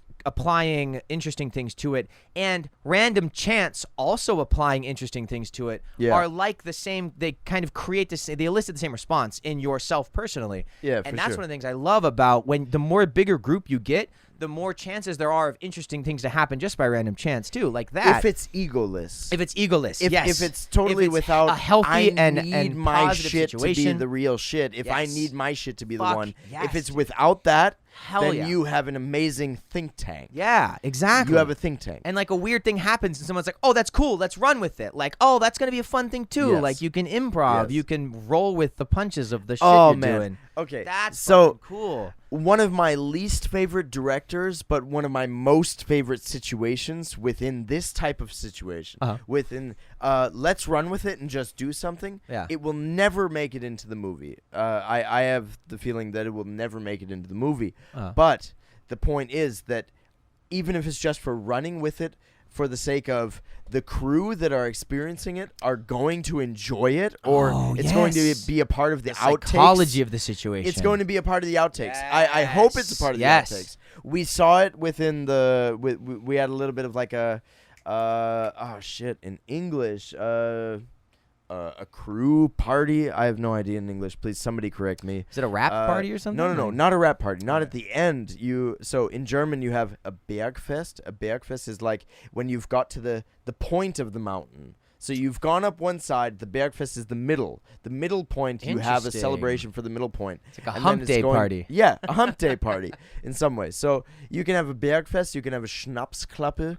And klappes are like... Does everyone drink schnapps at it? Maybe yes, maybe no. The point is that whenever a Thank you for politely denying my fucking shitty ass bit. Thank you. No. Whenever Like the patting clapper, me on the head. Good try, fucking American. It's all right. You know, you're an uncultured son of a bitch. There but we go. It's all good. It's all good. I just said you're right. I'm an American. yeah, There you go. yeah. You fat ass. Yeah. That's why I'm not fucking sitting in that chair because we took Yeah. a photo earlier and I was Yeah. like, I look like Jabba the Hutt. Like, it's gonna be some kind of time lapse for the beginning of this episode, and you'll gonna see start him with like me. for a second just sit in the chair, and that is where we decided that he's not going to sit in the chair because he looks. I a bit probably like look like Jabba a the Hutt. fat sack of shit on the couch too. But whatever. I doubt it. The lighting is very flattering Here from we go. that Thank you. angle. Perfect. At least Thanks. from Thank you. what I think what we figured out is fairly flattering. All right, good. Stoked. Yeah, you're a beautiful son of a bitch right now. Hey. Hey. No, So anyways, I'm not. I'm an American. The point being, Ew. the story I was going for was that Yes, sorry. there was the this middle of the mountain. wonderful situation where, do you know what back plates are? No, I don't. I'm sorry. So if you don't want to shoot a car driving on an actual street, okay. but you want to hear two people, you want to see two people having a conversation in a car, but you don't want to worry about it being that you have to worry about the logistics of it being actually shot on a public street or a street with a street of any kind. You hire some people, they go along ahead of time, they film the entire street in some kind of like this Google Mobile-ish type thing. They'll set up cameras on the outside of a car. Oh, and they project it. They'll film the entire thing, and then you go into a studio. They have incredibly huge screens that they project it onto. And it's a rear projection screen, right? One is a projector, usually for the top. Okay. And then anything surrounding the vehicle is something that's an actual like large screen. Okay. Like huge flat screens kind of a thing. Cool. Okay. And so they do this entire thing where it's like you could have this situation where it's like the Birds or like what was The his Birds, name? the band? Who did the Birds? No. What? Director, the Birds. What's the Birds? The There's Birds. a band called the Birds, right? The Yardbirds. Rear Window. What? Who's this fucking guy? I don't know. I don't know anything about. No. that, This guy, oh wait, is Alfred that Hitchcock. Okay. It's Hitchcock. It's Hitchcock. I'm literally So- doing a play version of 39 Steps sound design right now, so I should have totally known that. So Hitchcock. But yeah, I've never seen Yeah. the Birds. I just So, know all the jokes from it. The So, Birds. I mean, jokes about it. Rear Window. All of this kind of a thing. Wait, are where is that you the same movie or is that a different movie? Rear Window. Two totally Those different. Are two, oh, okay. Two totally different movies. I might I be hope getting Rear everybody Window who wrong. knows about I don't cinema think is I just am. like wanting to fucking reach to the screen and grab throttle the me. point at this is, the point Sorry, is, yeah, sorry. that when you had movies from this time, you had this kind of where they're, like, 007, doing this on the yeah. car and yeah, then you have wheel, Sean like- Connery going like this, but he's driving straight, shit like that. There's a new version of that, which is called backplates. Okay. And so you stick a car in the middle of like a huge room So sorry. with enough I feel like opportunity. you're making this so much longer just because I'm fucking ignorant. no, enough opportunity for setting up lights, a lot of stands, any kind of light effects that you need, as opposed to just exactly direct lighting. You can have moving lighting. You put it in a big Cool. fucking room, a studio. Gotcha. And then you have the back plates, which are the things that when you look through the camera, it looks like something is passing by outside of the window. So it is. Is it? It's not Videotaped. static. It's not videotaped. It is recorded in a way that you have a huge screen that covers the framing of your camera, Okay. so it looks like you're driving. And is it because- like just wait? not static? I mean, so if they shoot It's like Baratania, the thing if they behind- shoot Baratania, then this car will go along, and whatever happens when they shoot it is what happens when they shoot it. Oh, so okay. you could hit a yellow light, you could hit a red light, you could hit Okay. a green light, you could change lanes or whatever, and the actors will just act along with whatever this car did along the way of going from like yeah, the just go beginning down of two blocks, yeah. Baratania all the way to like fucking Kalihi. Okay, so it's sorry, you keep saying plate, like back plate. And Back plates, I imagine and- like a static green screen thing. Not green screen, Like- but an but- actual large, really Yeah. fucking large flat screen. Okay. And it's not just one. It's usually 4. And you have 4 different projectors, one for each screen. Not projectors, but screens. Screens that actually play this out. So you think about Oh, a flat it's screen not TV. it's not a fucking like rear projection There is screen. one it's projector- like a digital. It's a Yes, digital background. Yes. And then there's one Oh. projector that they usually have for the top side. Okay. So the top side is able to change the angle of it in a way, in the sense of you use the Oh, projector cool. to change like the actual shape of the way Yeah. that it's projected on there. Yeah, so you can get different angles and shots. For also reflections on windows, all of these Cool. kinds of a thing. Wow, and that's then so crazy. Yeah. And then you have the situation of just large screens that cover that they just cover. Are they what- like LED screens or OLED or like what? Ooh, I have like- no idea. Whoever knows, please tell me. Yeah, I like, have comment, no subscribe. idea. Whoever knows, don't tell anybody. Just like, comment, subscribe. Fucking smash that fucking So subscribe, anyways. share. What I was trying to go share. I don't know. I'm trying to Share the use fuck all out that of it. fucking hip, Please share the fuck all out of that it. hip lingo. Smash that subscribe button, Yeah. like that shit, and just like share it with whoever the fuck Share you with think your will actually grandmother. be Only your interested. grandmother. Show your grandmother this. Share your. She'll be like, grammar. "What are you doing?" Share your grammar. Oh, I should stop pushing on your mic stand. No, that's fine. You're just subtly telling me to subtly Back the being fuck like, out. fucking lean into the mic more, you fucking idiot. Fucking- So the point of the story was Yes. that there was this amazing Yeah, situation. There was a point that to will this. never. Yeah, there was a point to the story. Perfect. Okay. There's this amazing situation that will definitely never make it in the finished product. It will maybe, hopefully, make it in like outtakes for Cool. Blu-ray, DVD, that kind of a thing. Fuck yeah. Like blooper reel kind of a thing. So you have these two guys. They're driving. Very intense moment. It's an argument scene. Like in the way of your musical Yeah, that, right, that the you're first pitching thing. me. It's an argument sort of a situation. Like, I'm not going where you want me to go. Well, I'm fucking driving you there. And then all of a sudden someone just decides to open the door and get out. So you Well, have these fuck back you plates. then. Yeah. You have these back plates that are from camera perspective, exactly what you did right now. You just stepped off screen while supposedly the entire background is moving Tucks and rolls. at 60 miles an hour. But no tuck and roll, just I'm going to stand up and walk out. And so the thing that came up from that, yeah, cheers, man. Oh, you sexy beast. I just got banned. Love you, baby. I love you, babe. Love you too, man. I just got banned from Instagram, by the way, by writing "sexy beast" in a comment. What? Yeah. Whatever the fuck their algorithms are, I got banned from my Instagram, my Instagram profile, my Two Dirty Boomers profile, because I wrote "You are a sexy beast" in one of my comments, which is clearly that has different standards for different people. Because I've written a lot worse than that. Yeah. and it's Yeah. like, good on you, man. So anyways, the second part of this story is that because this happened, like I believe it was a situation of actor number 2 who got out of the car was the director. He was director, actor, writer in this way of screenplay writer. And he just decided, I don't like this at the moment. I'm going to get out of the car. Then, judging by the way that it looked, when they watched the playback, it was like, oh shit, let's make a joke out of hilarious, this. yeah. Let's re-record it and make a joke out of this. Nice. And so they go back and do it again. Uh-huh. And so they go through the scene and everything, and all of a sudden, he just gets out of the fucking car in the middle of the thing. And actor number 2, instead of like just being like, oh, is the take over? He plays along, and it's all of a sudden like, and he faints in the middle of this scene. And he just faints. The car keeps driving. Oh my gosh. And then all of a sudden, actor number 1, who's the director, writer, everything, he just gets back in the car. Sorry, I had to take a piss really quick. What? And just it's like gets up. oh okay. God. Whoa. Holy shit. Wow. Oh my God, that's fucking great. And shit like that. I'm so Dude. thankful I get to be a part of these situations that happen in the background that So hopefully that's other fucking people cool. see. That's but the same thing you happened. never Like know.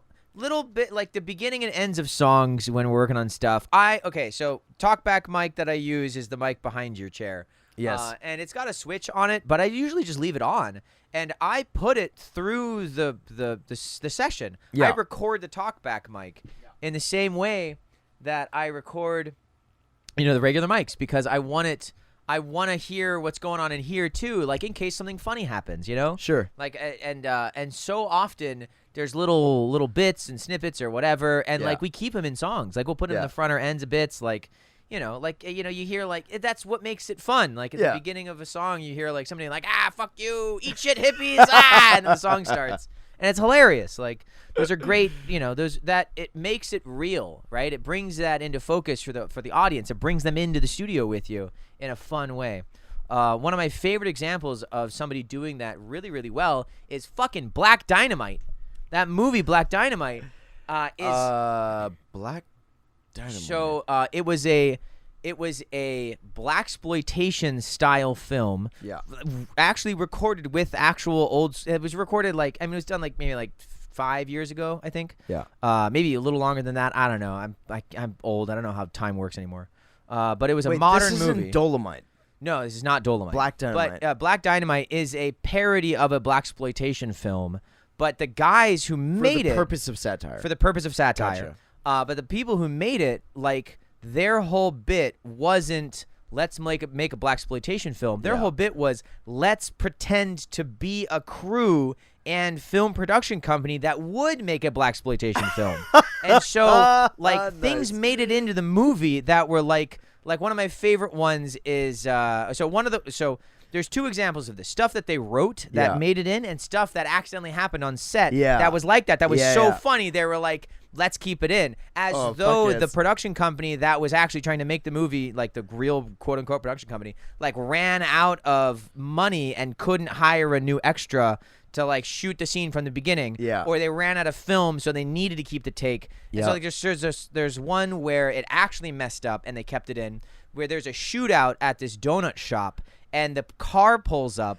And the driver gets out of the car to start shooting, but he forgot to put the car in park. And so the car moves forward a little bit. He goes, oh, shit. And he fucking gets back in and puts it in park and then gets back out and keeps shooting. But like the actual actor forgot to do that in real life, like in real life. And they were like, that's so hilarious. We need to keep it in. But there was planned stuff. And my favorite, there was one that was planned where one of the main guys is like in a fight. And he like punches an extra who's like a random thug, and then the random thug. I mean, it's a main character. Legit punches him. No, it's a main character. It's a main character. One of the black dudes. They're all black dudes in the scene. But there's clearly like one main character guy and one thug, and then the main character like punches him, and the extra accidentally really connects. Retaliates. He punches back like he's supposed to, but he accidentally connects for real. And the main character goes, and then it cuts to a completely different black dude, like a completely different extra in that shot, like wearing the same clothes as the first guy, but just clearly a different guy.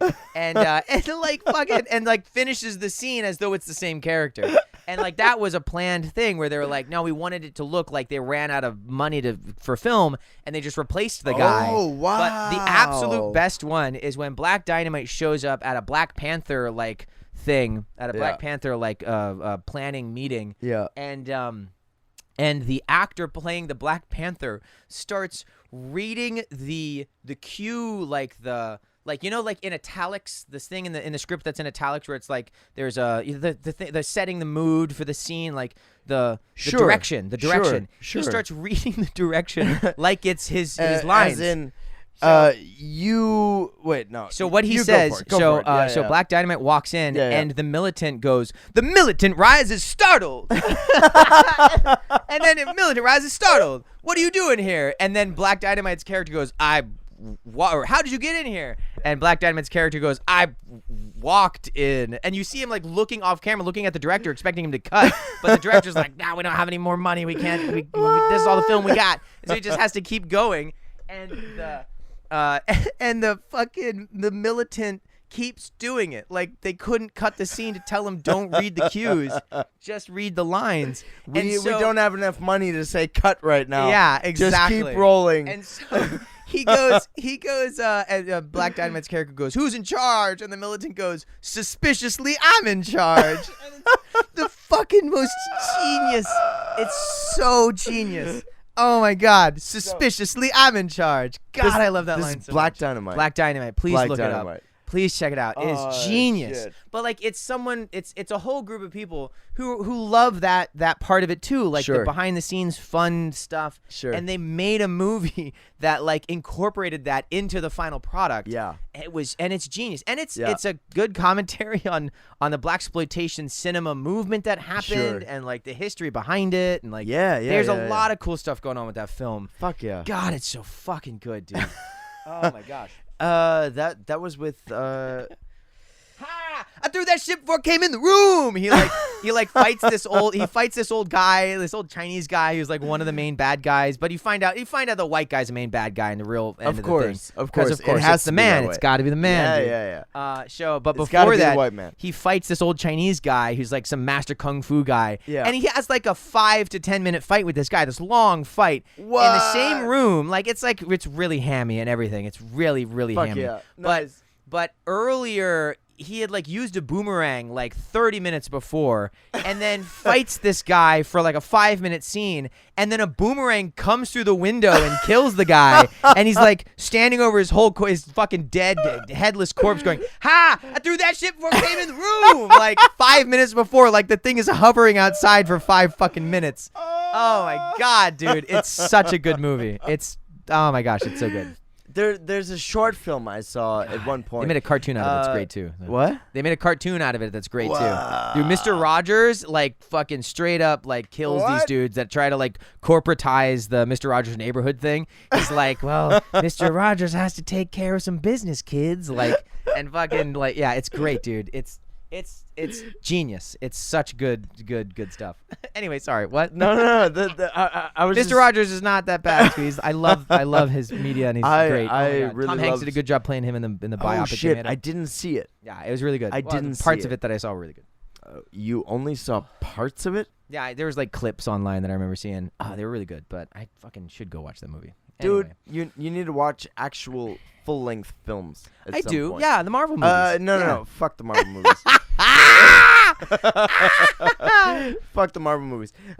We could move on to some amazing, very interesting things. Yeah, aside like from like the Iron Marvel Man. Yeah, universe. I love that. It's so good, man. Fuck the Yeah, Marvel like the universe. Star Wars universe. Yeah, let's go to that one. Right, that one's great too. Actually, oh god, this is where Do you I'm hear not that, everybody? a cinema dude, Slamming my cinemaphile. head against the Like mic. everything I love about Star Wars is in the Cinemaphile. cartoons and the comics and the books and the video games. I put up with the movies because all of the other media around them is amazing. And there's they progress the story at one well point, enough. but- there was these books that I read. I think when I was, I don't know, maybe between 13 and 15, that they followed Han Solo and Leia's children. Yeah.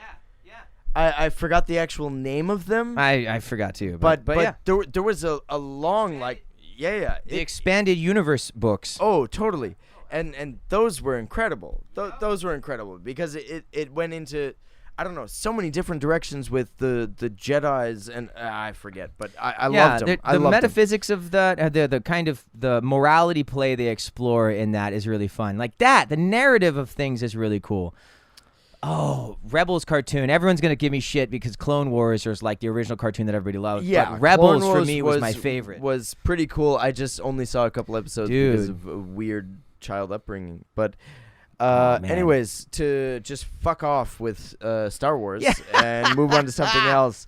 There was this wonderful thing from earlier today. That was Mr. Locke explaining to me a certain Venn diagram. Oh, yeah. The art Venn diagram. Yeah, the art Venn diagram. Ironically enough, actually, before we get to that, my other favorite Venn diagram is the Venn diagram that's two circles almost completely over each other, and one of them is Robert Downey Jr. and the other one is Tony Stark, and they're literally just like the same person. There's only like a sliver of Robert Downey Jr. by himself and Tony Stark by himself. But that's my second favorite Venn diagram, ironically enough. I have a feeling like we were just talking about Marvel movies. Yeah, right. At some Yeah, I have point. no idea why And- that sounds like an ironic thing to bring up. Huh. It's almost like you cut out Weird. the section about Marvel movies, and now no one knows the reference. I'm not going to because cut you're it out so- at all. I'm not going to cut it out at all. I'm going to let everyone else make their own opinions on Hey whether or man, not all they right, actually Team Marvel, like- baby. Okay, like, smash that comment, subscribe button thing. If you're Team Marvel, yeah, that means the entire fucking people who actually subscribe to this channel are gonna be people who like the shit that you don't like. Ha! I'm- fucking threw that shit from came in the room. I'm just going to advocate in a low voice I as just he totally overloaded screams, my mic. into this and peeks out everything. I'm going to go for the lowest Yeah, voice there we possible, go. which says The that whole all this is gonna be like Marvel as he and tries Star to Wars. Just cover up oh, everything that I'm saying beautiful. right now. I'm Gonna just make gonna say that stickers and stuff. It's gonna be great. European cinema is fucking beautiful, and don't you buy a fucking bag of popcorn while you watch it. Oh yeah, that was my Be favorite. Like the silent. popcorn. Like, oh my god, you don't like people eating popcorn? It's a fucking movie No, theater, man. I'm Like, I'm pretty fucking come pissed. on. I'm pretty pissed about movie theaters having nachos. Why? There's chips. They make this and then every fucking Yeah, the popcorn Foley thing. art of that. It's immersion, man. Yeah. Oh, immersion. One. Okay. Yes. Oh, yes. God. I agree. Oh, that- speaking of Foley, Star Wars Foley is some of the best Foley in the yes, world. It's yes. so good. I 100% agree. Geordie cars in Totally the agree. prequels, the big spinny balls thing, and they unfurl and they put the fucking they put the force field out and they have the double Fuck gun yeah. fucking blaster Of things. course, man. The sound of them unfurling, if I remember correctly, The is a fucking unfurling sound is an electric razor being fucking turned on in a metal salad mixing bowl, shit. pitched down so that it's just ching, ching, ching, ching, ching. That's the sound of them opening up. I think at least that's what I was told a while back. I'm fucking probably wrong. There was but one thing that I keep coming back to. I love that, dude. That's how do you make a sound for a thing that never existed? Dude. That's so fucking cool. You get creative as fuck. That's Hell how yeah. you do it. I love it's like that with shit. Lord of the Rings. Yeah. Do you God, their remember in stuff the was so good, first too. film where you first get introduced to the ring wraiths, and they are hunting Frodo and Sam. They're hunting Frodo and Sam, and you have this like, Yes. this whole thing. I'm pretty sure they started recording trains stopping at train stations. That's super like cool. this metal on metal braking system that's just so high pitched and such a squeal. It's just like I cannot produce it at the moment. But it reminds me every single time I'm at a train station. It reminds me of the fucking ring wraiths. That's so cool. Riding through Hobbiton, and Okay. there's this moment where they're hiding under the tree, and the centipedes are coming out from like just like the dirt and the soil and shit. And, Hell yeah. Oh man, yes. That every time I'm at a train station in Europe, I just remember ring wraiths, Lord of the Rings. That's so It's fucking incredible. cool. Okay, so let's get to the Venn diagram, and then I want to get to the connection between Foley sound design, and music, specifically in the new Villanova Dune movie. Because if people aren't changing the way that the music department and the sound department are communicating with each other about the sound design and music for a film, after watching that fucking movie, then you are dinosaurs. Like, even I, as someone who doesn't know about very much about cinema, changing it because of watching the film, as Yes. in we need to do it. we need to do it like them now. or do it like them, Like them, as like in them, yes. reproduce the amazingness, like the fucking amaze balls, So- just awesomeness they did. Let's do the Venn diagram real Okay. quick. Venn diagram. One circle is crippling self-doubt, and the other circle is oh god, Incredible, extreme narcissism. I think it was. Absolute narcissism and Yeah. crippling self-doubt. They intersect at art, and that's intersect at you art. need both. You need. It's just. I mean, you have both. You don't need both. I It mean, sounds terrible when you say yeah. you need both. I mean, if you don't have crippling self-doubt, if you We're just both have absolute artists narcissism. in some ways at this point. Absolutely. And that means we have to admit to the entire fucking, I don't know, Oh internet God! universe. I that mean, we I'm have- suicidal sometimes. Like, it's bad. Like, it's Of course. the amount of self-doubt and self-loathing just from being human and thinking you have the fucking audacity to make something. Like, that's Sure. insane. But then you have to overcome that and just be like, you know what? Fuck you, my own self. Like, you can eat shit, me. Oh. Like, I'm fucking doing this. Oh. Like that. You need both of those things. Oh, Like, there was this. if you don't have one, then you're depressed. If you don't have the other, you're a fucking sociopath. Yes, And yes. you need to acknowledge the fact that you have both of them to move through it and past it, so that because fear is the small death that fucking when I will face my fear and I will move through it, and when I turn to see the path, only You know, I will remain, or whatever the fuck the you Dune could always go reference into is, too. Braveheart. You could always go into Braveheart. It's not Never about take our being freedom. scared. It's not about not being scared. It's about what you do when When you you're are. scared. Fuck scared. yeah, It's dude. not about not having fear. It's about what you do when you have you're- yeah, fear. absolutely. What are you gonna do? We're with literally it? Are you talking gonna about one allow of the it to main control themes of you or Dune not? right now. This is amazing. Yeah, sure. And so yeah, sure. we'll just Yeah, skip over sure, that real fucking quick. shut Yeah, up, yeah, fucking sure. hell. Like super important topic. Yeah, sure. No. yeah. The thing that I wanted to Yeah. just get to was to like toot my own horn for a second. Good. Fuck yeah. This As you should. weird little thing that I somehow came up with. I forgot if it was with an essay when I was in California or if it was before I went to California. Either way, point being that the way that I described the inspirational moment, but then the amount of work that comes afterwards Yeah. in one single sentence, it's about having an idea, poking it in the eye, and making it your fucking bitch. Yeah. absolutely. Because I can see 1% that, for sure. is having the idea. Yeah. You have the inspiration. But to poke it in the eye, make it your bitch. The decision of there are all of these other ideas running around. Yep. I'm going to take this specific one. I'm going to poke it in the fucking eye. I'm going to make it my bitch. And in that I'm sense, gonna I'm make going it to put fucking in work. I'm going to put in all of the work necessary to make it happen. And that can happen in any type of situation, whether it's this type of recording studio situation. Any kind of art or any kind you of. could be busking on the side of the fucking sidewalk. Yeah. It comes down to improv. Whatever the fuck. Yeah. Make it your bitch. Absolutely. You got to keep showing up to make it your bitch. To bring it back to that thing. Fuck yes. All right, so there's an analysis video, like something on a scene or whatever, with and they do it like famous directors or whatever will come on to it's a YouTube video where they like analysis of a scene or some shit like that. Sure. And it's Danny Villanova, is that how you pronounce his name? For Denny? Dune? For Dune, yeah. Sure. So, I think it's I that's apologize at if least I'm fucking it American up. pronunciation. Yeah, I'm pretty probably sure that's it. I mean, I'm probably even fucking up for the American pronunciation. That's how fucking bad I am. Like, comment, subscribe for the right fucking get in the comments with that correct pronunciation. Jason Momoa, if you have any idea how to pronounce his name correctly, I know for a fact that you actually acted on this film. Dude, which yeah, he did a means you great job, actually too. At least met the guy, maybe shook his hand, had some real sure they probably had some in-person cool moments, stuff, and then you hopefully understand how to pronounce his name correctly. Pronounce? Yeah, pronounce. I love it. I'm for it. Pronunciation. I think you know how to pronunciate his name correctly. So however you pronounce his name, he did an analysis, a breakdown of the scene with the Gom Jabbar, which is it's a needle that has a poison on it that'll instantly kill you. Yeah. And you put your hand in a box and it through nerve induction. Wait, those were two different things. Huh? The Gom Jabbar is the thing. Sure. As and in, he puts the hand in the box. If you you're move going your hand to out of get the the box, needle I'm in going your to neck. kill you with the needle, sure. right? And so they basically test Lado fucking Paul Atreides. Sure. Did you read the book or just? I did. I read the book and I watched all the movies. I'm in the middle of watching, reading the book at the moment. Not watching the book. I love Frank Herbert. I've read the book. I didn't read any other books because I read epic fantasy and science fiction and stuff, but for some reason I never picked up the other books. Yeah. But I love that book. The world building in that book I love. Ironically enough, I couldn't get through Lord of the Rings because the writing style was so slow. Sure. The world building is incredible in Lord of the Rings. Silmarillion, I love the lore and stuff. Yeah, I watch yeah, videos yeah. of the lore all the time. Did you ever read Foundation? Yes, I do. The I actually have. Foundation I have trilogy. Foundation books in my bookshelf over there. Actually, Shit. I especially loved. Oh my gosh, I have a bunch of opinions about the show.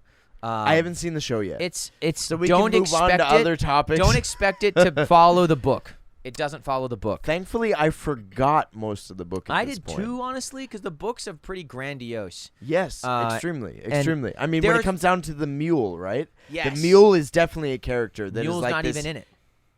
But they don't even really get to it really in the first book. Well, so, that yeah. no. Sure. Yeah. The mule I think is within either book 2 or book 3. Something like that. Yeah, Yeah. I can't remember honestly. No. But if the but Foundation series doesn't get past book 1, then it makes sense that the mule. there's is definitely things not they in there. do in the series that I thought were good departures, and there's things that I didn't personally like very much. Yeah. But it's whatever, you know. Sure. Everyone's gonna have a different opinion. Did you feel satisfied? Whether or not they added everything in. So, like with Lord of the Rings, one of the things Yeah. is Tom Bombadil was not in like the legit one that came out in theaters. Yeah. He was slightly in the one that was the extended version that you could get on DVD. Uh-huh. But he still was Okay. not incorporated the way that he was in the book. But I feel like most people were pretty satisfied So with the end product. I think most people will be pretty satisfied with it. If most people actually even knew the book existed in the first place. Yeah. Oh it my was God. a fucking old science fiction Yeah. book. That's like I one mean, of the it's- first. Yeah, of he's science one of the fiction founders books. of science Yeah. fiction. Isaac Asimov. Olaf Stapleton. Yeah. Same era. He wrote a book called Star Maker, which is my absolute favorite science fiction book of all time. Shout out to anyone who knows Star Maker from Olaf Stapleton. He wrote other books that are more popular. It's my absolute favorite. It's not at all what you imagine science fiction to be like. But the thing that I don't like about the Foundation series is the book talked about there was violence in it, but it wasn't like shoot 'em up Star Wars violence. Not from what I remember. It was a very And- like broad umbrella statement. Exactly. Kind of violence, And as in this violence happened, but it's like how a history book might write. Exactly. Yeah. And like but I understand that you would need to bring in like in order to just like I'm sure like some executive is sitting there going like, there's not enough engagement in this. Like just put in like a gunfight somewhere. They And, could have like, gone through testing after a pilot episode. Yeah, and they're so- like, well, people just these days need blood and gore. Yeah, or and some it shit felt like that. that was ham-fistedly put in, and I don't Ooh. like that. I didn't think that part of it was necessary. Yeah. Like, Absolutely not. I mean, there's- the books got along it's like very a chess well. game. Yeah, like yeah. It's a game of chess, and everyone is in the right position, and then suddenly, like when everything is all set up, where only one tiny thing can happen to change everything for the better, that's when the cool change happens. That's Yeah. what Foundation was about. Yeah. That concept. And like they eventually get there, and it's cool. And there's other elements like the main character chick is fucking badass, and unfortunately she's the one that goes on this weird crazy fight thing, and like I don't it felt remember a like, female lead in the oh, books. they changed the race and changed the gender gender. of some stuff. Awesome. And that fucking works. Fuck I yes. like that. Like they did a great Awesome. job with that. I thought We that was need cool that as fuck. shit at the Hell moment. yeah, exactly. And like More- it's just some nondescript white guy. Like Yeah, why not yeah, fucking yeah. put like Of some course. badass lady in there? Of course. Fuck yeah. Fuck No, that was yes. fucking badass as shit. Strong female lead roles is hell yeah. good shit. Fucking at the why moment. not? Really fucking good shit. Especially in something so old that like it didn't make a difference if he changed it or Yeah, not. nobody Like, why knows it in not? the first Like, place. Hell yeah. I mean, there maybe like 1% of people Yeah, at this like, point that's actually fucking- knows who Isaac Asimov is. Yeah, and right? then on top Fuck. of that, knows who Foundation is. Yeah. Yeah. There was Or other what things they Foundation added, is. like they really expanded the stuff that the Emperor, like there wasn't really much about the Emperor in the Empire in the books. It was really just about the Foundation and like just the Emperor, just that the Empire crumbled, and that was really all you cared about. But they really expanded the role of the Kind Empire of like it in was it. mentioned. Yeah, yeah. but like yeah. they really bring that in, and I thought they did a good job with that. I thought the concepts behind the genetic empire was an interesting thing, and the sense of static stuff versus changing.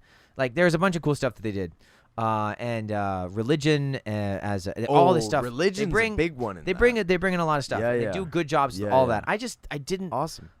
It felt like the shoot 'em up style stuff was Yeah. was a little ham-fisted compared to the rest of it, because the rest of it was so grandiose and so interesting and cool, and then like suddenly that's what I loved about Foundation when I read the books. Yeah. And so to depart from that for this thing that in my mind felt like just like we gotta put some big engaging gunfight in just for the plebes watching. Well, like, that's what it felt like to me. Yeah, one thing But- I remember was But that, again, that's just me and my own No. opinion on it. So. I feel like I agree. I haven't seen the show yet, but I'm very curious to see what you think of the show after what- this conversation. I'm really not trying to give anything away that's important. or anything, so- No. One thing that I remember from reading the books was that I really enjoyed how much it felt like someone writing an alternate version of a future that didn't happen within history books. Yeah, exactly. Like So he's it from had- it's all happened already. He's just it had discussing. an umbrella Yeah. kind of perspective to it. Yeah, It absolutely. didn't get so deep down into personal stuff, except for when like the mule came in. Yeah. But even then, it was like recording something that happened. Yeah. As opposed to And that's really a- getting into this how this do type you of how do you translate that to skirmish film? Like, and where you make it Easy, engage. easy. Well, how do you make that a fake engaging? documentary? Oh, that Make would be a very really cool. fake documentary. That would be very cool. I I mean- need to show you a short story I wrote back in the day. That's literally just journal entries of an alien archaeologist. What? Yeah, it's pretty.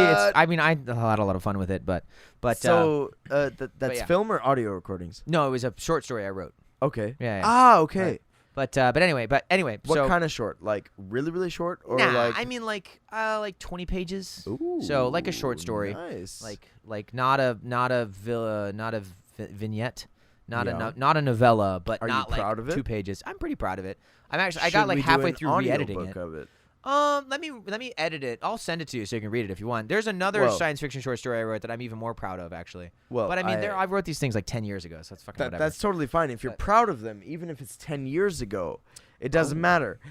If you're not confident with you reading it with your own voice, I'm super down to do the audiobook for it. So well, I then, really want to there you do go, audiobook man. narration, actually. I would love to hear that. This is my friend's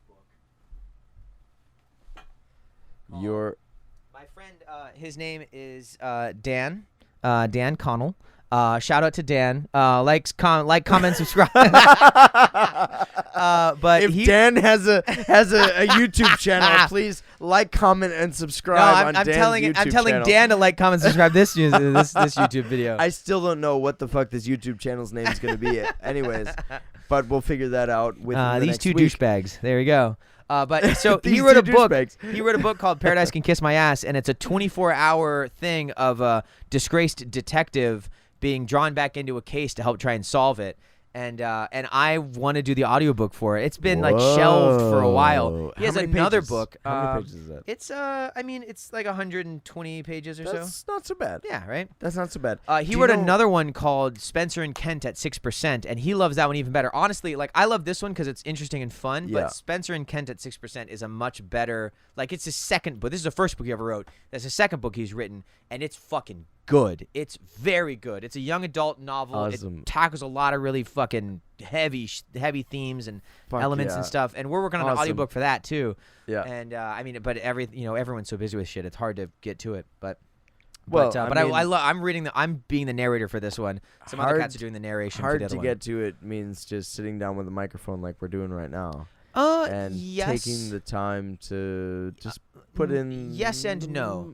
So I mean, it's gonna take. It depends on how well you want to do it. Yes. Of course. Well, the only thing worth doing is worth doing well. Yes. And so what I need to do is I need to reread it. Yes. And then I need to reread it again out loud. Good and point. And then I Very need good to point. narrate it. Yes. And then we need to edit it. And I've Yes. actually recorded and edited and released an audiobook before. And I am Editing telling an you audiobook. that the editing and stuff for an audiobook is brutal. Absolutely Absolutely brutal. I can imagine because I would love to ask what you were actually editing with an audiobook as opposed to just allowing the voice actor or the voice the person who's reading it to make all of the decisions on beat moments, timing, you can't. You absolutely cannot. intention, inflection, So- all of these random things that go into I feel like this should be said this way and in this timing or this flow. I'm sure there are people who can do that, but I have found that having someone on the other side of the glass is always a positive thing. Yeah. And so having an engineer or a producer there, Sure. while you're narrating it, or at least to listen back to it, to be like, I like what you're doing there. You might want to redo that one, whatever. Yeah. But the other thing, even more fundamental than that, Yeah. if you don't wake up and leave this crime scene in 10 seconds, I will not hesitate to arrest you. Chief Kaizo, right there. I just said, I need to cut that, edit that out, and replace it, and get the timing right between Chief and Kaizo. Like that. Just that fundamental style of editing. Hopefully you don't end up with a thing that kind of jumps within. Yeah, I mean, yeah, and that's easy enough to do, but you still have to do it. And the thing is you as the editing engineer need to sit there and read through the book word by word, and make sure that the pauses are perfectly correct. And then if they mess up a line, so sometimes what'll happen is someone will go like, "Not yet, but if you keep wearing that god awful cologne, I might break out in hives." I'm like, nah, let's emphasize cologne.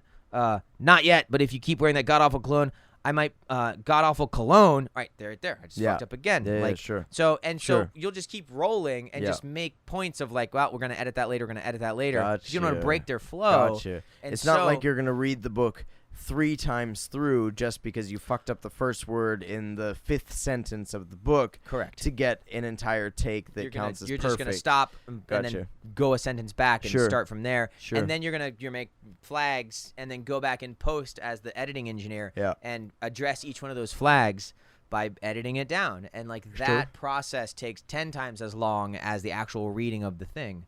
That makes So, total sense. yeah. Total sense. I have a few audiobooks on my phone at the moment.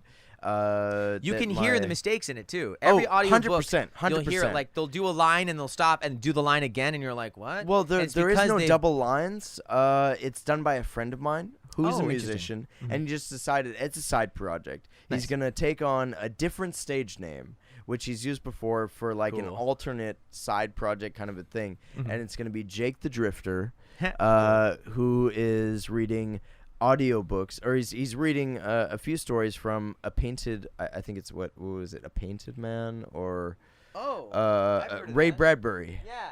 So a colorful man, a painted man. Oh my gosh, I should know this. I could That's play a it. classic. Yeah. Well, it's a book of short stories that's based on a guy that is completely covered in tattoos. And this guy ends up falling asleep next to a fire with a... No, he was tattooed by a witch. The and Illustrated thus- Man. The Illustrated Man. The Illustrated Man. And so, yeah, he basically is tattooed by a witch or something like that, and his entire body is covered in tattoos, which tell stories in some way. Cool. And they shift by different types of light. So firelight or something like that. Cool. Like, so this man, if you can picture it, say let's just take desert, little bit of rocks. You have a fire that's right in between this little bit of like hilly rock side, and you're laying down next to it. But this illustrated man is there, and he has his shirt off, and he's completely covered head to toe in tattoos. Cool. And because of the way that the firelight is flickering upon his skin, it's somehow by you witnessing this situation and looking at his body and the way that he might move within his sleep tells a story. Cool. Yeah. So my friend Travis, he has two handles, or he has two stage names, which are TS Steel, which is music one, and then Jake the Drifter, which is a side project music one, and then also Cool. these audio books. And so he started doing a few from the Ray Bradbury Illustrated Man audio that's books. cool. And then he got the idea, which I thought was awesome, really awesome, to play a little bit of music in the background as he recorded it. And so there's all of these nuances in it, which is like, okay, he pronounces some words incorrectly.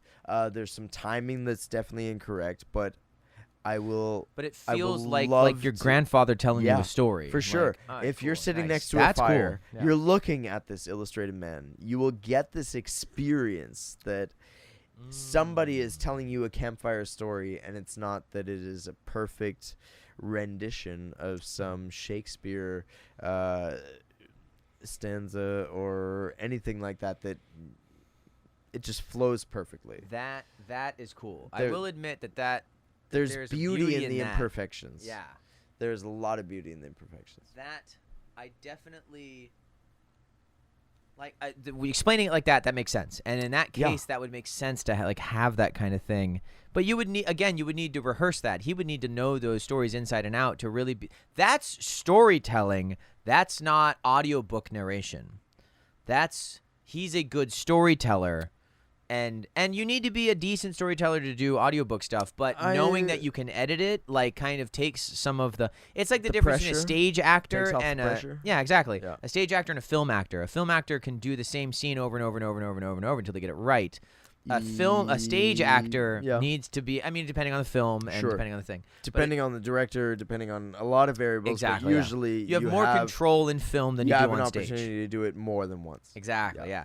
So he's doing the equivalent of stage acting in that sense. Yeah. And I'm talking about the equivalent of film acting, where you can edit the things down and kind of like condense it and get it Sure. get Sure. it exactly the way you want it, as opposed Sure. to what naturally happens in that moment. Yeah. And those are two related but different skill sets. Sure. Like that's cool. That's a to fucking to cool way of doing orate, it. to narrate, to just say, I'm going to read this, and whichever way it comes out is the way Is that the it way it comes comes out. out. Yeah. And it's The like jazz of audiobooks. oh yeah, totally. To do a one time run through, Yeah. and that's just the way that it comes out, and you go through it with confidence.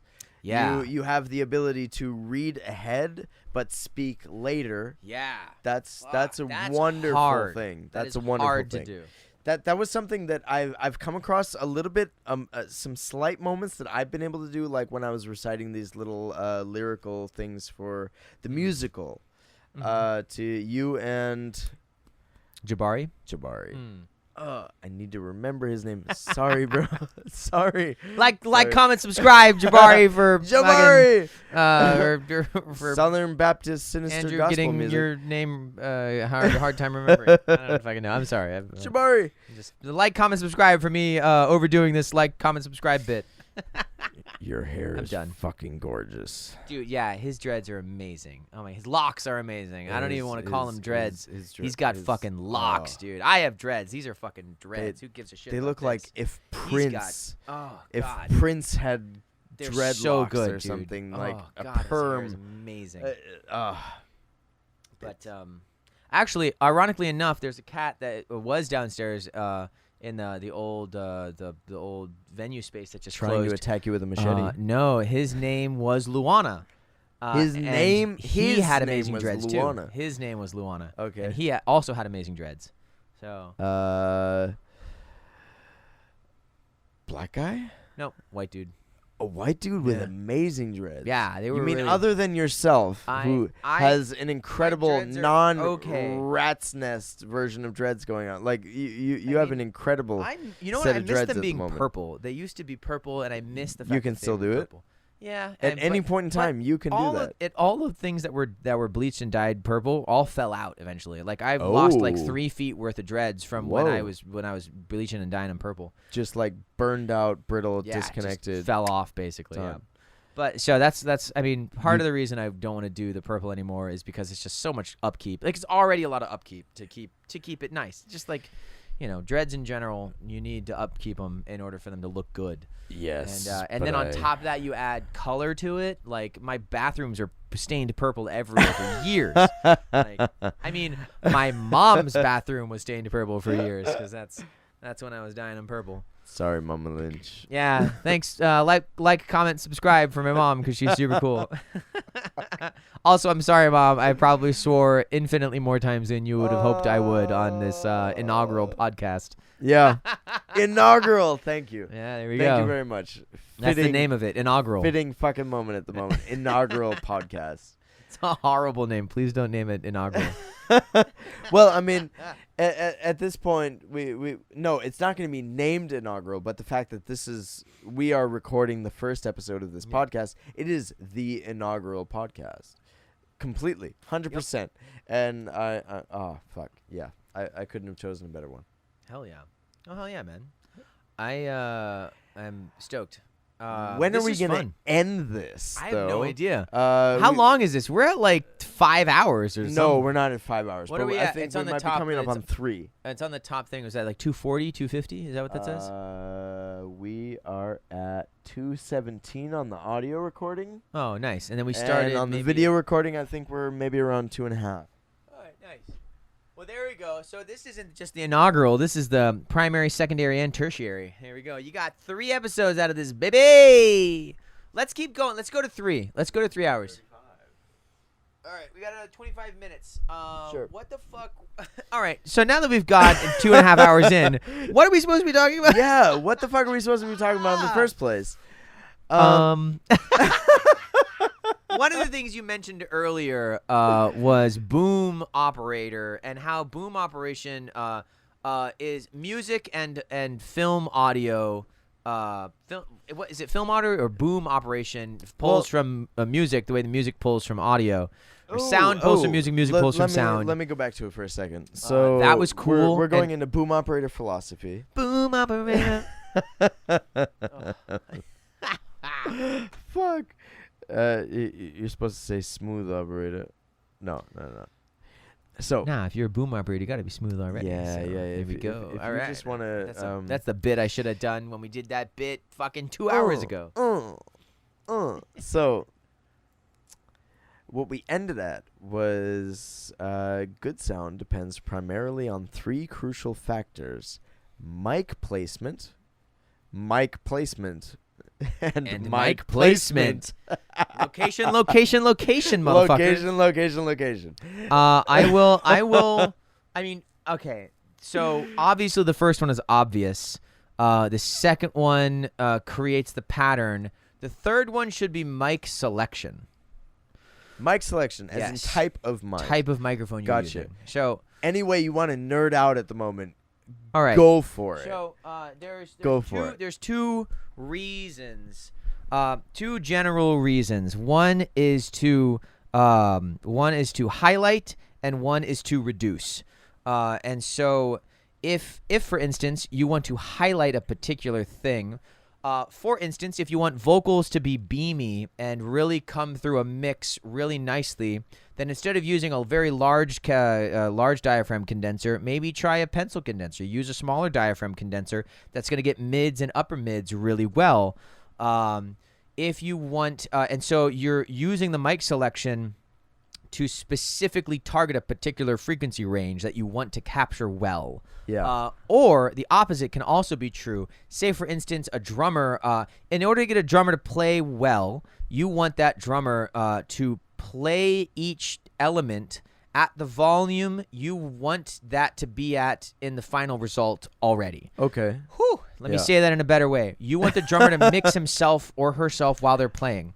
You want them to mix themselves while they play. Yeah. And so in the studio, that means if you hit a hi-hat and a snare with the same amount of force, the hi-hat is going to sound louder in a mic. It's just the way it works for a variety of reasons that I don't need to get into right now. But most importantly, it's the same way with same way with voices and the situation of sibilants, right? Yes. Sibilants, whatever. Sibilants. Ironically enough, or not ironically, but very interestingly enough, we were talking about different languages and stuff earlier. I wanted to bring this up. Hawaiian doesn't have S's and T's. So the highest frequency sibilant thing is a K. And so de-essers don't go down low enough to hit Ks. Yeah. So you really have to address that, like, at the mic. Yeah. So anyway, I love different languages. Oh my God, Japanese. The vowel shapes are different in Japanese, so they exist in different places of the face and mouth, the resonant chambers of your nasal passages and throat and lungs. Yep. All of that changes from language to language. Yeah. And who's your audience? Are you singing this thing in Japanese, but you're going to release it in America? Are you singing it in English, but you're releasing it in Japan?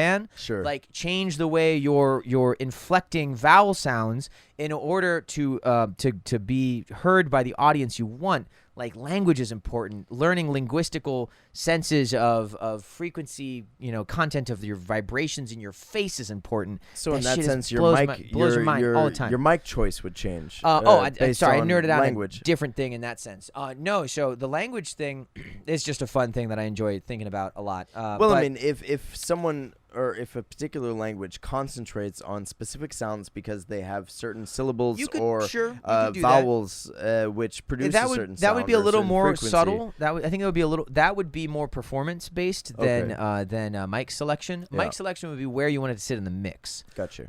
And so, at least for myself personally, that's the way that I would think about it. Yeah. But so we talked about using a small diaphragm instead of a large diaphragm if you want to specifically target the mid-range of a vocal and put it in a mix that has a lot of other stuff going on, then why not try and record it like that? Another a lot thing of other would be, stuff. You mean like foreground, midground, background? Yes, like a lot of other elements in the mix. Lot. Yeah, there's a lot of musical. There's a lot of sound going on. Yeah. And you want the vocals to cut through all of it. Then maybe use small diaphragm instead of large diaphragm. Yeah. The other thing that you could do, say for instance, you want the vocal to sit on top of everything. Then use a large diaphragm because that's going to get down to the low end of the thing. It's going to have a lot of body in the mic. Gotcha. As long as they're singing in a way that actually, complements that mic. But in the opposite side of that, drums, for instance, when you want the drummer to play like the hi-hat quieter than the snare, you basically want the drummer to push the shells and pull the hats, or push the shells and pull the cymbals. And obviously, if you overdo it, it's a bad thing. So you want to work with them on this side of the glass. On this side of the glass, I mean the control room side. Yeah. So myself as an engineer and producer.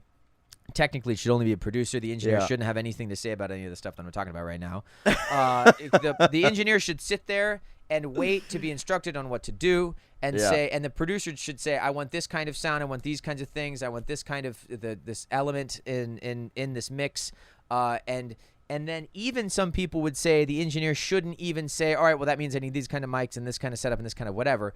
The engineer should only be there to, the producer should say, I need these kinds of mics, I need this kind of setup, I need this, and the engineer should do that.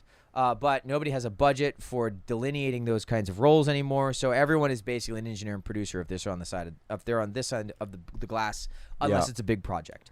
So as an engineer producer, I, on this side of the glass, am working with the drummer and saying, okay, like for this kind of song, like it's going to be really important to push the backbeat of the snare, so really push through the head on the snare. Toms may necessarily be that important, and like hit the cymbals for the punches, but be careful on your hi-hat. Or, however we want to work that, like that's the kind of conversation I want to have with the drummer. If the drummer can't do that, if they are still playing their cymbals too loud, which is an extremely common thing for drummers, because a lot of drummers play gigs where it doesn't matter. Just play everything real loud and, they put a mic on the snare and the kick and then you go. And that's whatever. That's fine. Or they do a more big show, it's whatever. But live sound, remember, live sound is taking it from dog shit and getting up to normal. They're not thinking about, the subtlety of this X, Y, and Z, because you can't hear that in situations like that. So anyway, if they're the not drummer, always recording a live exactly, a live right? show, So like if the it's cymbals about are a little giving too an brittle, like who experience, cares? Like it's exactly. not forever. So the response to that then, if the drummer can't adequately adapt their play style for the eventual mix you're going to try and get in the capture, then you change the microphones. Overheads are where you get a lot of your cymbals. There is usually use condensers, small capsule condensers for your overheads. I prefer so there's a company called Vanguard Audio. Fucking shout out to Vanguard Audio. Your guys' mics are amazing. They're very affordable. They're extremely awesome. The company is really cool. They're boutique mics. They work really well. I accidentally blew up a couple of them because my old console was leaking phantom power everywhere. It blew up some ribbon mics too. It was bad. But I called them, or I messaged them and was like, hey, man, I think my old console blew up these mics. And they were like, hell yeah, just send them in. We'll repair them. No worries. And I sent them in, and they were like, yeah, dude, all of the electronics in this are shot. Like, what the hell did you do? And I was like, I swear I turned my Phantom off when I unplugged them. And he's like, you really need to do that. And I'm like, I know, I'm sorry, look. But he repaired them for like $100 a mic and sent them back. Like nothing, dude. It was fucking amazing. They're the coolest company in the world. They're super badass. So anyway, so they have a mic called a V1, and I have the stereo version, V1S, S for stereo. And then they have these attachments called lolly attachments that are giant, large diaphragm condenser attachments on a small pencil condenser microphone thing. And they sound fucking amazing. They sound so cool. And I use those for overheads all the time. But if the drummer can't control their cymbal volume, then a large diaphragm condenser is going to get way more at the top end than a dynamic or a ribbon. And in fact, a ribbon microphone is going to have less top end and going to be worse at capturing top end than even a dynamic. So if they're having too much trouble controlling their cymbal output, you switch to a microphone like a ribbon in order to control the top end of the thing. So you're using a microphone to pad the top end of the thing instead of to highlight that frequency range. And so mic selection, so mic placement, extremely important. You place the mic right. You got to get your phasing right, especially if you're doing complex like microphone setups and stuff. Obviously, you should need to get that right. Like ORTF setups, fucking XY setups, coincident, near coincident, spaced pair, decatrees. Like learn these things. Learn why they're set up the way they are. And then start moving out from there. Like start with the things that are designed to work, and learn why they work, and then apply the things you have learned about why those work to more interesting setups and stuff. Because you're going to be able to do weird and cool things if you understand the theory behind it, and not just like I can only set an ORTF thing up with 110 degrees of separation at 12 inches. Like, nah, dude. Like, do what's supposed to sound cool, depending on what theories you understand. The understanding of it is more important than just knowing that you're supposed to put them in this position. Like a Blum line does cool shit, but what if you narrow a Blum line? Like all these kinds of weird, nerdy things. Look up Blum line there. That's a fun setup. Blum line with a B or a P? With a B. Blum line. Blum line. Yeah, it's two figure-8 mics at an orthogonal angle from each other. But you can narrow or widen it depending, and you can narrow or widen it on the back or the front depending on how you want to do it. Anyway, you can also Okay. do really interesting things with, on one side of a figure 8, you put like the vocal and the guitar, and on the orthogonal angle of the figure 8, you put the bass and the drums, and then you can mix between those two. And so it's an old technique that they used to use for using 2 mics that were summed to one channel and mixing 4 elements independently of each other. It's Okay. fucking super cool, man. There's a lot of really Okay. interesting techniques out there. But anyway, you can only do that not just with placement, but with mic selection as well. And so it's mic placement, and mic selection. And so figuring out. So not 3 all based on mic selection. Yes, or mic placement. yeah. But also It's the like making the third one 75% mic selection. placement, but Gotcha. 75% mic placement, but also mic selection. There's a lot of cool stuff with mic selection as well as mic placement. And so, what are you trying to do? What are you trying to do to complement or reduce the issue with a thing? Or how are you trying to give yourself control of a situation by mic selection and mic placement and stuff? Sure. Like what? Yeah, that's what it comes down to. And that's the kind of thing, again, everything I just said, like 90% of that shit's not going to make sense to anybody. Well, but it makes a lot of sense if you can pull it into the context of if you have an idea of what you're going for. yes. So if you come into the situation, this is what I want to film, or this is what I want to record. Yeah. So I know what I want. How am I going to get it? Yeah. That is entirely different than we know what we want it to look like, but we don't have any fucking concept on what we want it to sound like. Yeah. So one of the stories that I was going for way back in the beginning of this In thing, the before. way back at the beginning of this thing was like you gave this this idea of shooting in the middle of a freeway, in the middle of like Autobahn, just like a highway full of cars, and you cannot shut it down. Yeah. I had the situation of I was talking about what a Schrebergarten was. Oh, yeah. Way back when Oh. we were In talking the about before a for. Holy Schrebergarten. shit, yeah. Yeah. Oh my So, god. Yeah, okay. there was this one episode of München Mord, Munich murder. Okay. München Mord. München is Munich, is it called Munich in German? München München. is Munich. Is in that German. how you actually pronounce those Yeah, letters yeah, when you yeah. put them together like that? It's an entirely different word München. in German, and then Mord is basically like murder. Okay. So Munich oh, murder. Mord, like Mord. Mort. Mord. M-O-R-D. Oh, yeah. Yeah. Holy shit, M-O-R-D. that's cool.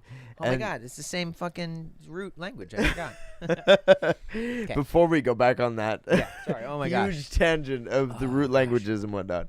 There was this lovely episode that I was shooting in München Mord, where so Munich Murder, which is basically like CSI-ish type thing, NCIS, whatever the fuck you want to think about it as. We were shooting in this Schrebergarten, which is this tiny little, this plot of land that has lots of tiny little houses and privately owned gardens on it. We're shooting in this, and there's a demolition site Like in the next show? to it. Or- No, not intentionally life? there. They just found a location directly next to a demolition site. A demolition site which has like wrecking balls. It has tractors in there just tearing Like things apart. currently actually demolishing Oh yeah, things. within our entire shooting schedule, like 9 to 5, even sometimes 9 to 6, where we're frustrated as fuck after 5 because they're supposed to go home already.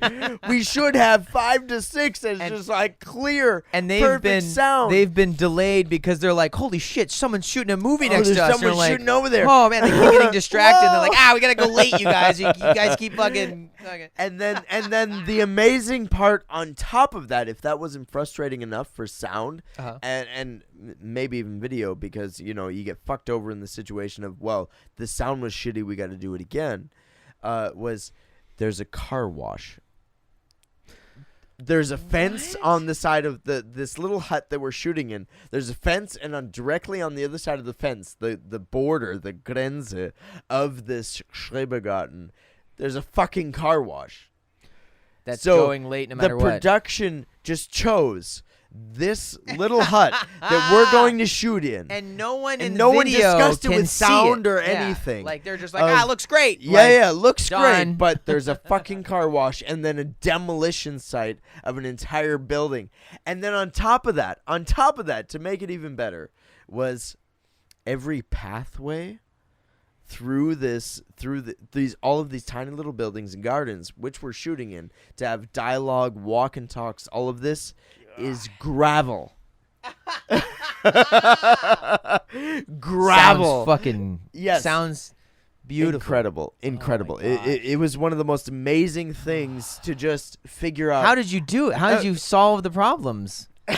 You just waited in between wrecking balls and fucking car washes? There was situations like that, but then also, I think most of everything that we did was called premiere tone, premiere sound, which is we're just gonna record it so someone who does ADR has an idea knows of what's going happening. on. Nice. Okay. I think most of it was basically just premiere tone, premiere sound.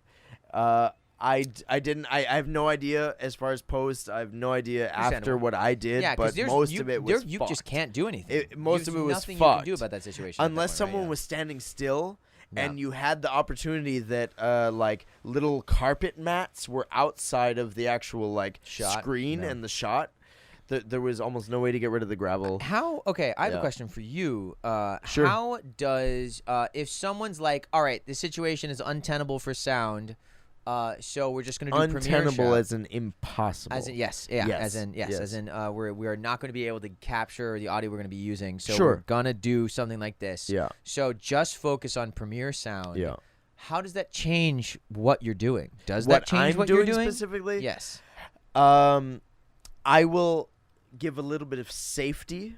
So if I'm not trying to be 100% And by on safety, point, you mean headroom. headroom. Cool. Perfect. Or Sorry, for safety headroom, we just mean you're going to record with enough volume left over just in case something shitty happens, some loud shitty thing happens. Right? Is that how would you describe headroom for me is a Yeah. physical thing. When it comes down to booming, headrooming is an entirely physical thing. You're literally going to pull Yes, off more. yes, 100%. Oh, so when you say safety, you mean for the video. For the video safety capture. for video as well as Oh. so we're talking safety in the sense of gain. I'm talking about headroom for gain, Sure, not sure. literal headroom. We do both. We do both. The headroom for gain depends on the sound recordist. Yeah. And then the headroom for safety in the sense of the shot. Let's make sure we get the So shot. safety to you means pull the boom up out of the shot Both. better. Both of them. Okay. It's both of them. So it could be that I know this sentence from this actor is going to be screamed. It's gonna. They're gonna freak the fuck out into the microphone, and so you need to give headroom, physical headroom, because of what they're actually saying and how high they're going to say it, how loud they're going to scream it for our gain, so I it have doesn't another clip. question after this too. Sure. So yeah, basic answer is it's both. Cool. That if we're just doing premiere tone, then or premiere sound. You can just hold it higher up out of the way. I will go for. I also want to be on point within my movements, so it's a training kind of a thing. Yeah. I will be on point, but maybe I give it 5 extra inches as opposed to being 5 inches lower. Gotcha. I'll be 5 inches higher. Cool. And then just make sure I'm totally out of the frame. Whatever. There's no shadows that are gonna happen, and I make sure just we get a good quality sound for whoever the fuck's gonna do it in post. Cool. Yeah. Very, very cool. Yeah. Man. Okay, so another question I have then too is all right, so on like this mic is really shitty about this proximity. Proximity. So I'm gonna This is talk at the definitely same not a volume. shotgun. I'm gonna pull this back over here, and obviously it gets quieter the farther away I get, and the better Sure. it gets back. That's good. Proximity changes volume. It also changes the proximity effect. There's a low end thing, which you get with shotguns, but you're so far away it doesn't matter. You actually get crazier, even more so with shotguns. If you talked on a shotgun mic, it would be all the way to the shore. But you're so far away from a shotgun that you don't get proximity effect the way you get with dynamic mics. Depends. How close? How close does a proximity effect start taking effect on a shotgun? Because with the dynamic, it's like 3 inches, right? I mean, on a cardioid. I'm sorry, cardioid. It's about 3 to 6 inches. You start getting an increase in low end response the closer to the mic you get. I believe usually with a shotgun mic, the way that they are constructed. Yeah, all the ports Even on the sides. all the ports on the sides. The actual construction is, I think, the cardioid is here. Yeah. And with a shotgun mic, like the actual like end of the metal and Yeah. Just what the fuck would you call it? Encasement? Like I don't the even know. encasement. Like smash that subscribe button for the right fucking name for this shit. Sure. So the end of the this actual, is the difference like, between an actual construction engineer and a fucking audio engineer. Yeah, we're using the thing. I don't know what it's fucking called. We I don't know use how it the works. fuck out of Whatever. it. At some point, we're gonna talk to someone that's actually the way people who smarter than make us it. figured this shit Yes. out way before Yes. us and fucking made them. And usually So that means thanks that guy who made it or lady. I don't know. If you had this mic, the cardioid is here, and the actual mic is over here. That you physically cannot get it too you're never close. gonna be able to get it close to I for the think proximity that effect it's to come like into effect. either you will hear a bump before you will hear the sound fucking up because the Makes sense. actual metal structure of the mic won't allow you to get too close. That brings to in the my cardio. next and more important question. Yes, please. Proximity. So it's not just proximity effect, but it's also volume, right? And Sure. that's what a shotgun mic is good for. Like I'm gonna be over here and point a shotgun mic at your fucking mouth. Laser And it's under like your mouth. it's gonna be That's- like that's the mic what is I hope next for. to your mouth. That's what I right? hope for. So my there is a question- difference between boomers that some think it's shoot at your chest, some think it's shoot at your forehead. Okay. There's a difference in opinion there. For me, it's always been give an angle that's maybe about 45 degrees and Cool. just laser straight to the mouth. Interesting. Cool. Yeah. So my question to you is more about how much does 5 inches make? How much of a difference in volume does 5 inches make? If you're like, you know what, I'm going to be 5 inches away. I'm going to be 5 feet and 5 inches versus 5 feet. How much does those 5 inches make in volume difference? Or if you went from 5 feet to 2.5 feet. Because with a non shotgun mic like this, 5 inches makes a huge difference. Huge difference. Huge. Shotgun mics are usually incredibly precise. So Like that's the polar pattern. You're talking about the polar pattern. Yeah. Polar pattern for people. Like, please so explain. okay. I have no fucking clue how to So, explain it. I just know how I hear it. So what we're talking about, let's look at this microphone. This microphone is a front address, dynamic, You could take it. cardioid Yeah. microphone. You could talk into it closer to the. Here we go. Yeah. So this is a front address. Front address means you were looking at it like this. It's not a side address would be from the side like this. This is a side address mic. It looks like this is the front. That's not the front. That's the front of the mic. That's the front of the mic. Polar That's our room patterns, tone mic, by the way. Yeah, just in case. Polar patterns are. Oh, I need to. I'm popping, so I need to put this back on. Polar patterns are a way of describing how good a microphone is at picking up sound around the microphone. So what you do is actually this is perfect. A polar pattern is always oriented with the microphone. Is that that's something? Something Just beeped. I don't know what beat. So Oh, microphone. I'll check the Ooh. Polar pattern is set up so the microphone is pointing up. Whatever. Oh, it stopped. Oh, literally the most literal important part. Is it like, God, you guys are lame? Too large is a single file, so we stopped recording and saved the video. Start new video, continue recording. Okay. Oh, it started a new video already. No. Now it starts. Hey. So, back it up like a few minutes. I'm gonna go take a piss again. Cool. And you please Wait, why don't we nerd out on polar patterns and everything like that? You know Oh, what? Let me reclap. reclap. I'm gonna start and stop this too. Yeah. Oh, maybe we should save it.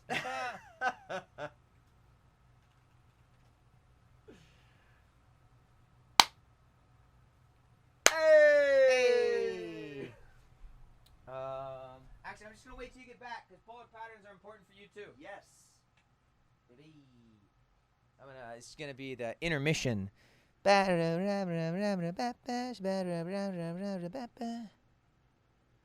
Shoots.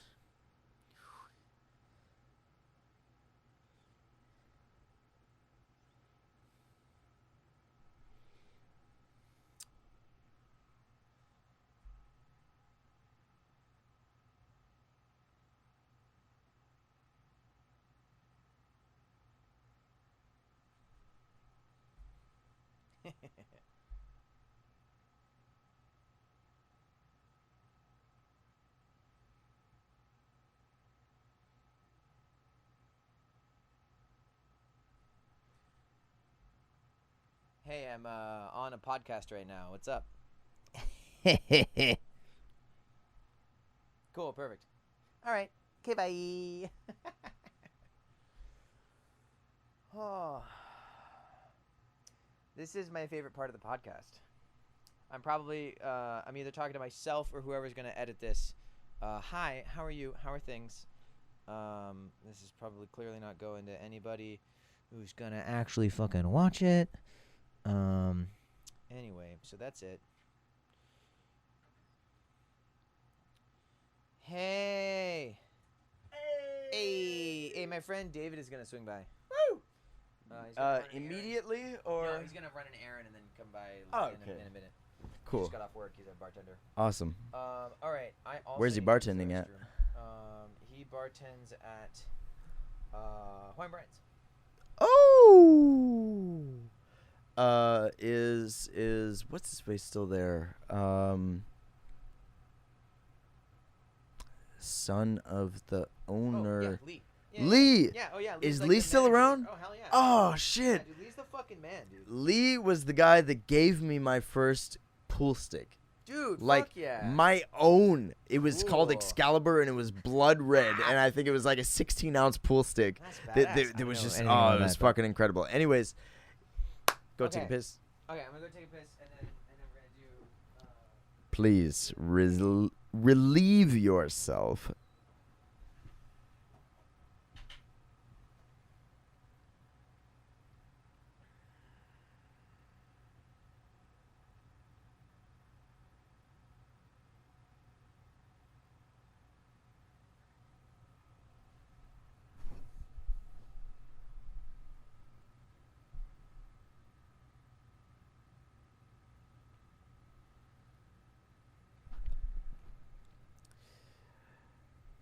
So,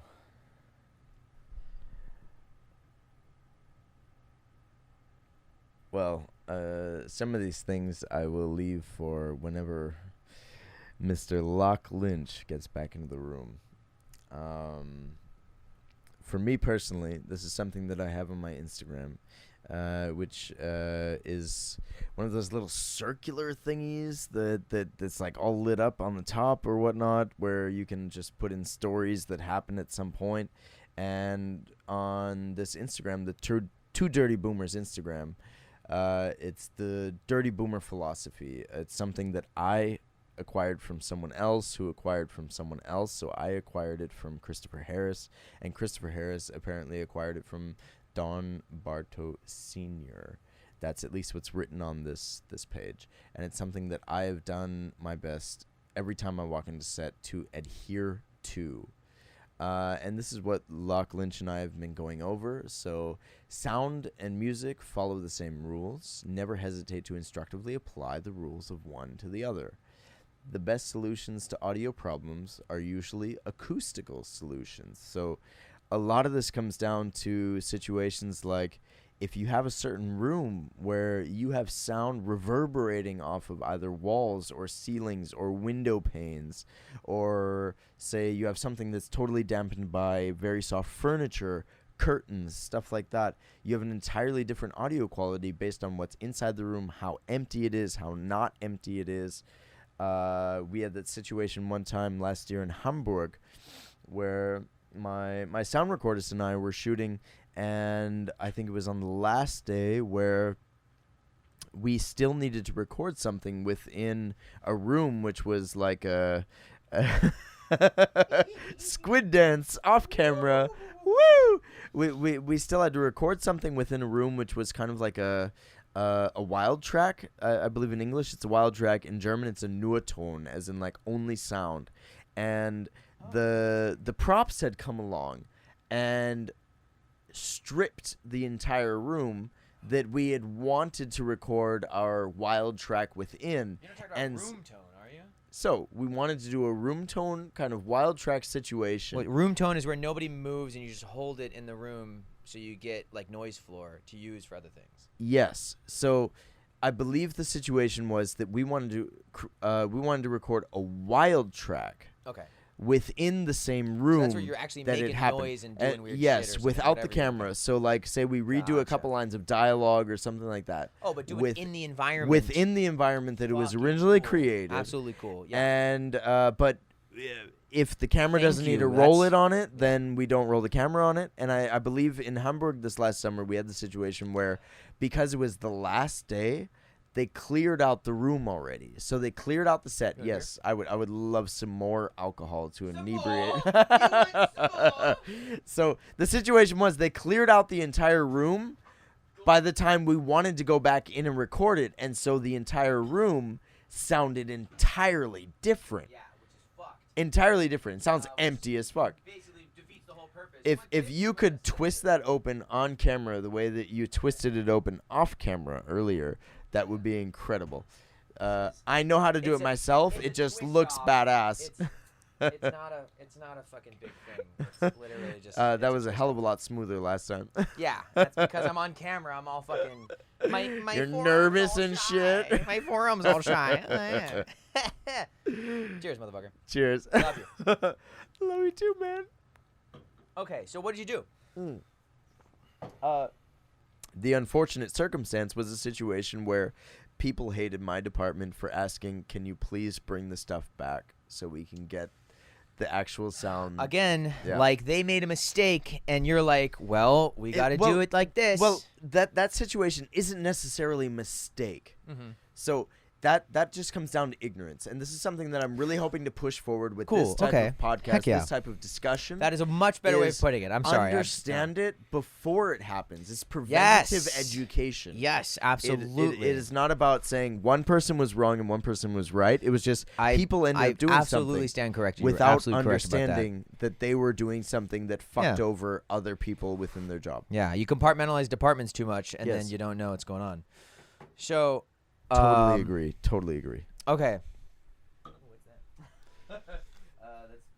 I'm such a fucking child. I'm like, what? A screen playing movement? Oh, let me immediately look at it and forget everything else I'm doing. So I was kind of going over some of the dirty philosophy, which came from Mr. Christopher Harris and Don Bartos Sr. before that. Can I? Oh, okay, cool. And then I'm going to talk about polar patterns still. Oh, yeah, polar patterns. So I finished what I was going for. Oh, okay. I'll continue in another episode. Diaphragm pointing up, polar pattern means what you're looking at is you're looking at a graph. It's a circular graph. It's a polar coordinate system where 0 degrees is on axis pointing down at the diaphragm from the top. And so what you do is you draw a line, and the farther away from the origin the line is, the better the microphone is at picking up that sound from that direction. Generally, you'll see a polar pattern at one frequency range, and usually it's a test tone at 1K, if I remember correctly.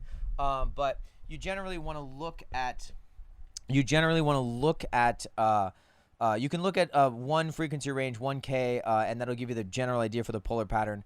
The lower the frequency, the less directional the mic becomes. The higher the frequency, the more directional the mic becomes. But 1K is generally the test tone, if I remember correctly. Somebody fucking correct me in the comments if I'm wrong about that.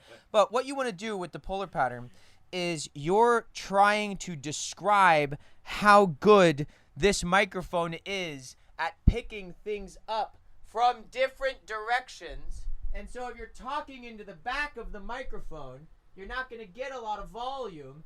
If you talk into the side, you're going to get more volume. If you talk into the front of it, you're going to get better volume. So that description of a microphone that gets good things from one direction and slowly gets worse and worse and worse and worse and then is really bad in the back direction is called a cardioid microphone, or a unidirectional, meaning one directional microphone. It means it's good at picking stuff up from the front and bad at picking it up from the back. And if you describe, that's a 3-dimensional thing too. It happens on all axes around the microphone. Yeah. If you cut that, it's a spheroid style thing. It's a sphere with a hole kind of like pinched in the back of it. If you cut that in half and look at the cross section of that, it looks like an upside down heart. Or a butt. Yeah. Hey, Totally. That's why it's called cardioid, because it looks like a heart. Really, it's a butt. But we'll get back to that in a minute.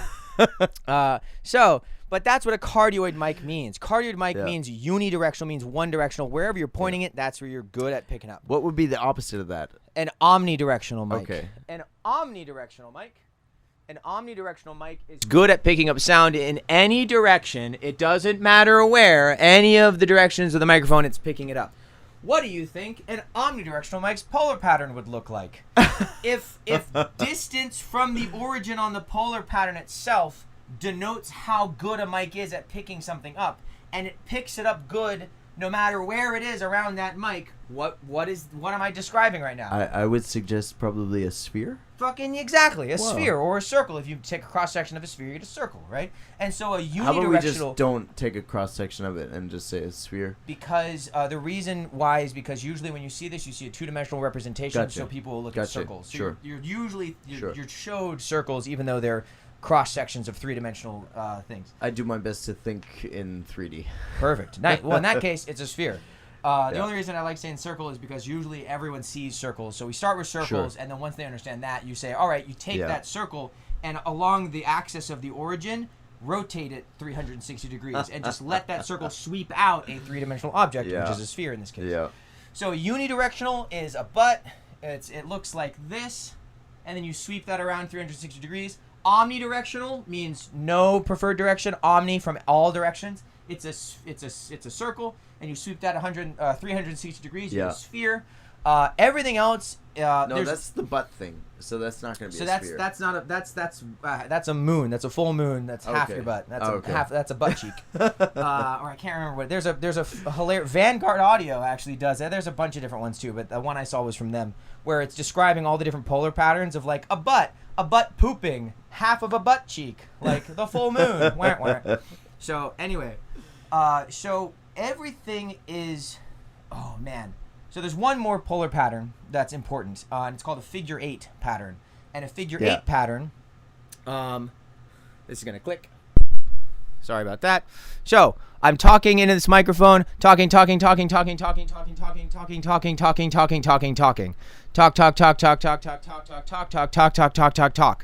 What you'll notice, talk.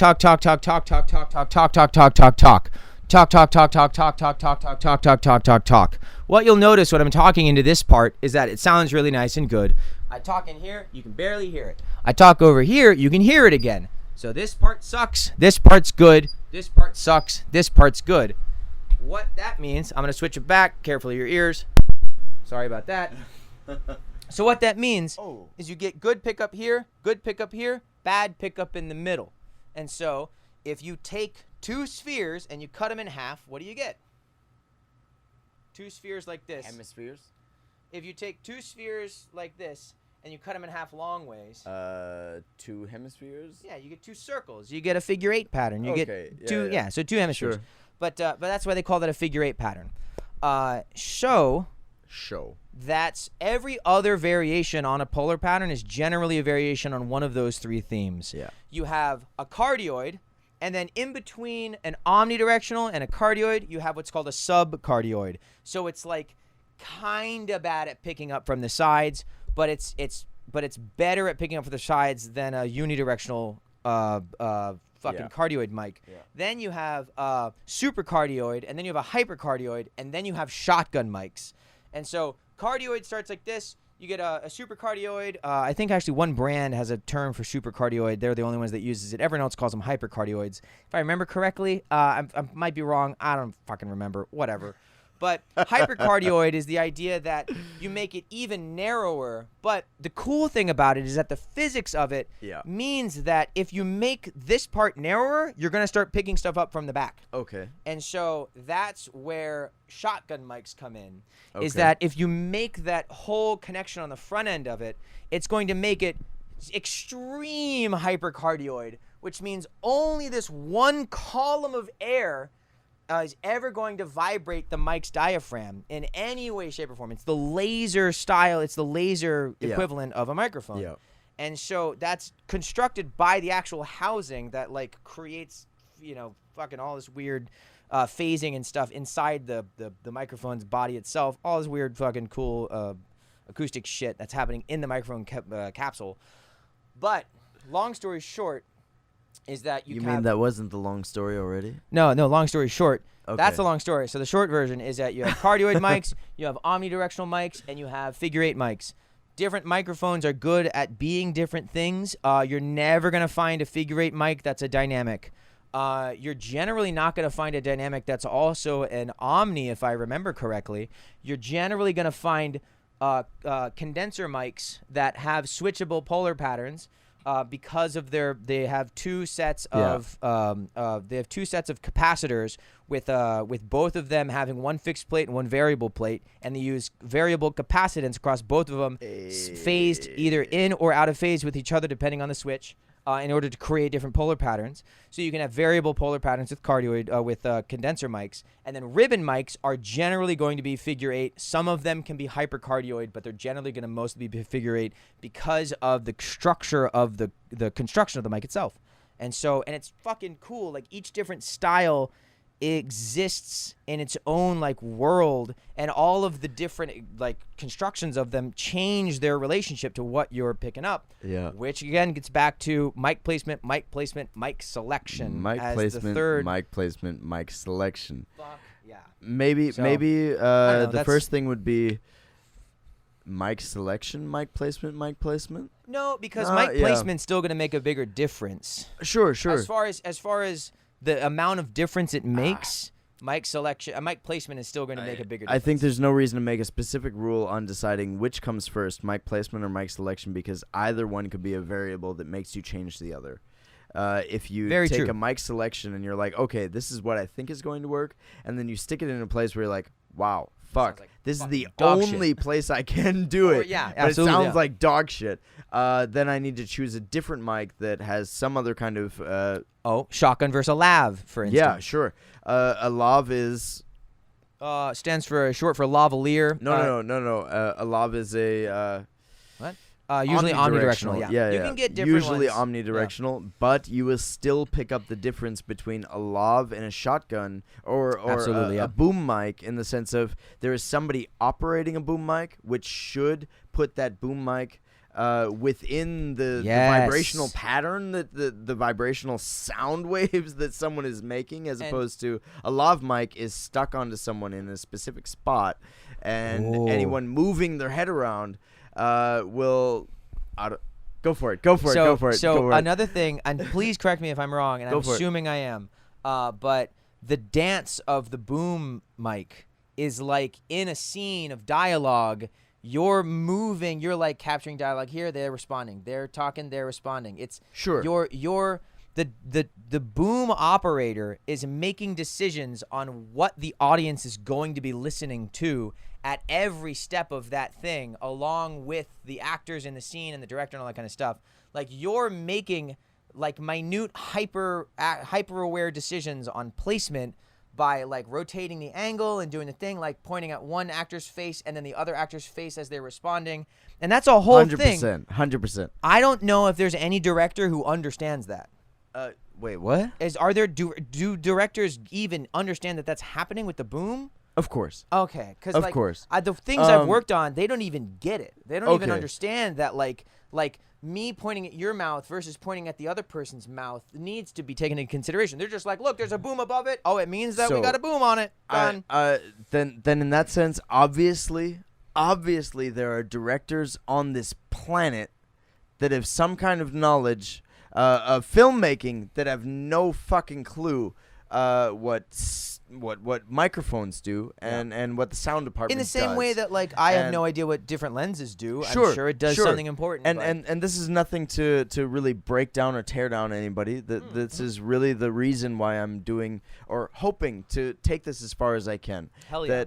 That the amount of communication can change, the amount of understanding can change, the amount of languages that each department speaks within their own vocabulary, their own technical amazingness has everything to do with please learn the language of another department just so you can understand it, and please have more discussions that are interdepartmental. Have you heard the term A1 and A2? You mean within language learning? No, within like who's in charge of something.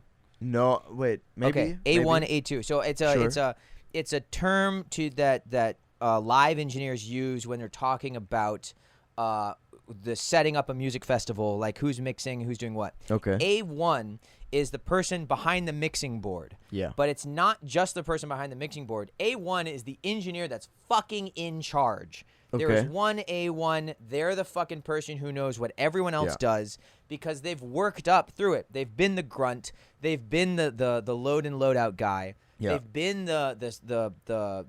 the amps person just watching amps. Yeah. They've been the monitors engineer.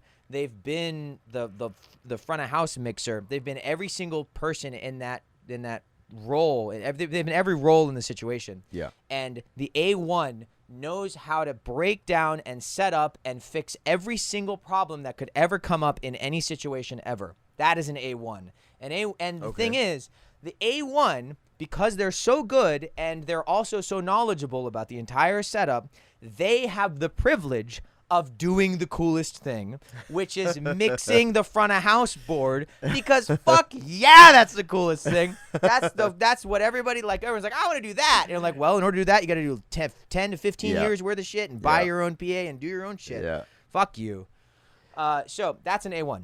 And An A2 is the person who is usually the monitor engineer, and they're the one that knows the second most thing and what's going on. And there's like assistant to the A1, assistant to the A2. Sure. Like the A2 is usually a little bit under the A1, and they usually work for the A1.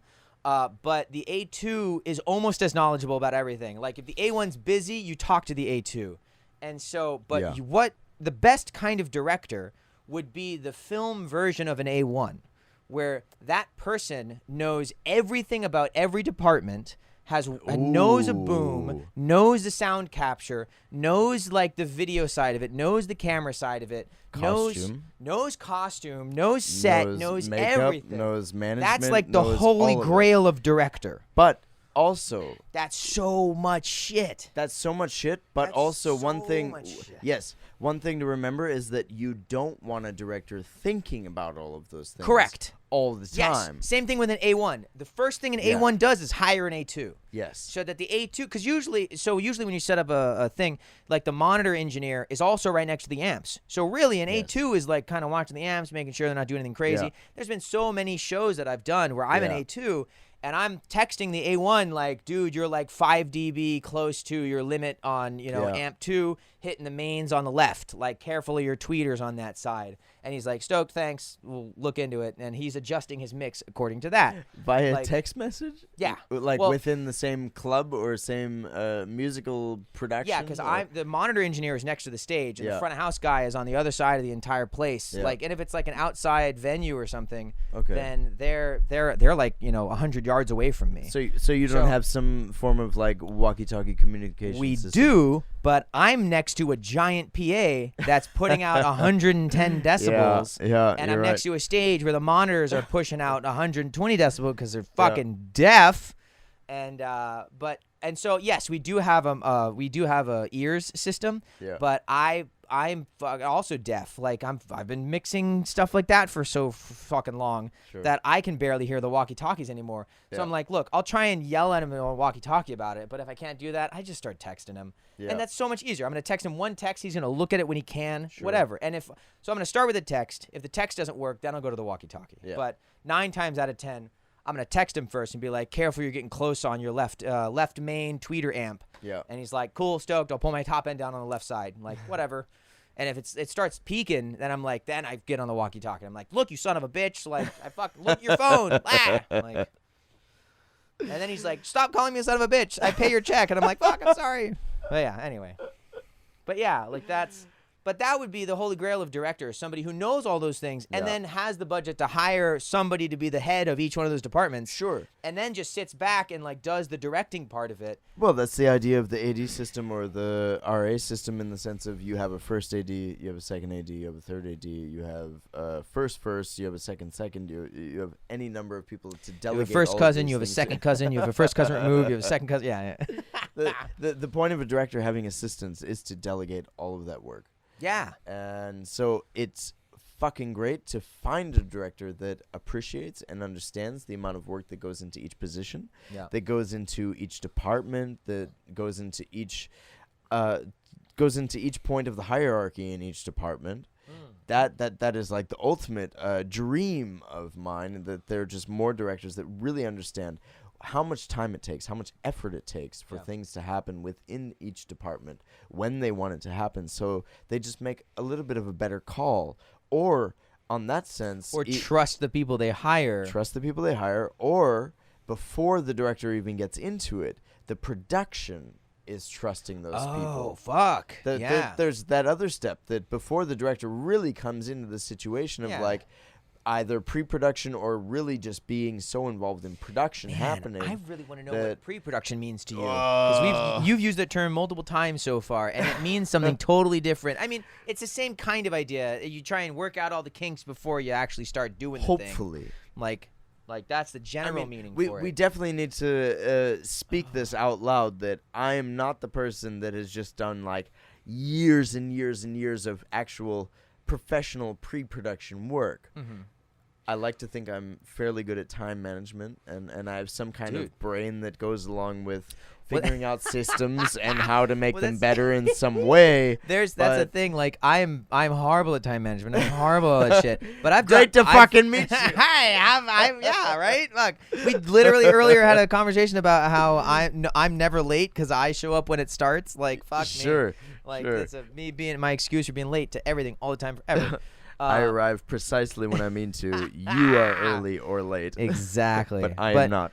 But that's fucking. But pre-production to me is like is the art done, like for the studio. Pre-production is obviously there's scheduling involved. There's getting the right players. There's getting all that stuff together. But more importantly than all that, it's like, are the lyrics the way the band wants it? Can the drummer play to a click?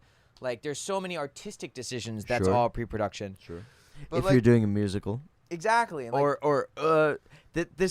of these things. That's not even pre-production for a movie, because like that's all done. The script should be ready, and then pre-production can start, right? Like all of these things can come down to the ultimate amount of variables within any type of situation. True. That's something to remember, that anything could change at any time, especially if you have the situation of say the last thing I was on was the writer is the director is the main actor. What is that like?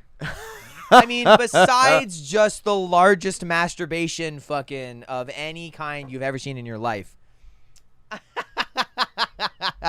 That's honestly it's in the audio industry. That's like if I write it, if I fucking perform it, if I engineer it, if I produce it, if I do all that shit. And you know what generally happens? It fucking sounds like shit. Like, I'm not even kidding. Like, I wrote and produced and engineered and recorded and mastered and all this shit myself, a few songs. And I fucking listened back to them, and the first thought I had was like, this sounds like fucking garbage. And so even just bringing a single friend on to play some guitar and bounce some ideas off of made a huge fucking difference. For me, I would entirely agree with the amount of breath you put in that. 100% agree. The last thing I worked on that was this type of project where it was just like one person that took up these three main roles, as in really the amount of creativity that went into it before the actual directing on set within production, and then actually being the main actor, the Hauptschauspieler. For me, it sounded fucking horrible. It sounded fucking horrible. But then you talked to him and he pitched it really well? I would have loved to. I would have loved to. Oh, but really? But I think that's a story. He got a budget and he paid you really well? And you were like, all right. I got paid decently well. I unfortunately under-negotiated myself in the first place, but then someone gave me a really amazing handout, in the sense of I wrote myself in with an email of hey, I under-negotiated myself. I fucked up. I thought this was a different project than it actually was. Oh, and they were cool about it. And they were totally cool about it. That's fucking cool. That was amazing. Have you worked with them since? That was incredible. I'm supposed to work with them sometime in the next few months. Hell yeah, dude. Same that's the kind of cat company. that you want to hold on to, right? Yeah, totally. That's a stand-up fucking. But that was not the director. That was not the writer, and not the main actor. Yeah, that was their producer that they hired to help with the budget. Yes, for sure. But that's something I think I will go into at a later point in time. Yeah, makes sense. Yeah. I will Fuck, dude. formulate my answers a little bit better, maybe a little bit more politically well-rounded. Yeah, I'm thinking back to my whole conversations about shit that I was doing. I'm like, fuck, am I gonna get fucking burned for talking about things? No. Like, ugh. I'm totally fine with making enemies in this situation. I just want to make sure that I make I'm my not. I live on a argument- fucking island. If you don't want to make enemies, you're doing the wrong fucking podcast. That's a good No, point. I feel like we've given a lot of praise, Oh, absolutely. a lot of positivity, a lot of praise. That's what we're going for. Oh, speaking of which, I specifically told Trissa that we'd shout her out for letting you fucking crash at her place. So Trissa. thank you, Trissa. That is very, very cool of you. And I am very jealous because Andrew's actually gotten to meet your dogs, and I really want to meet your dogs.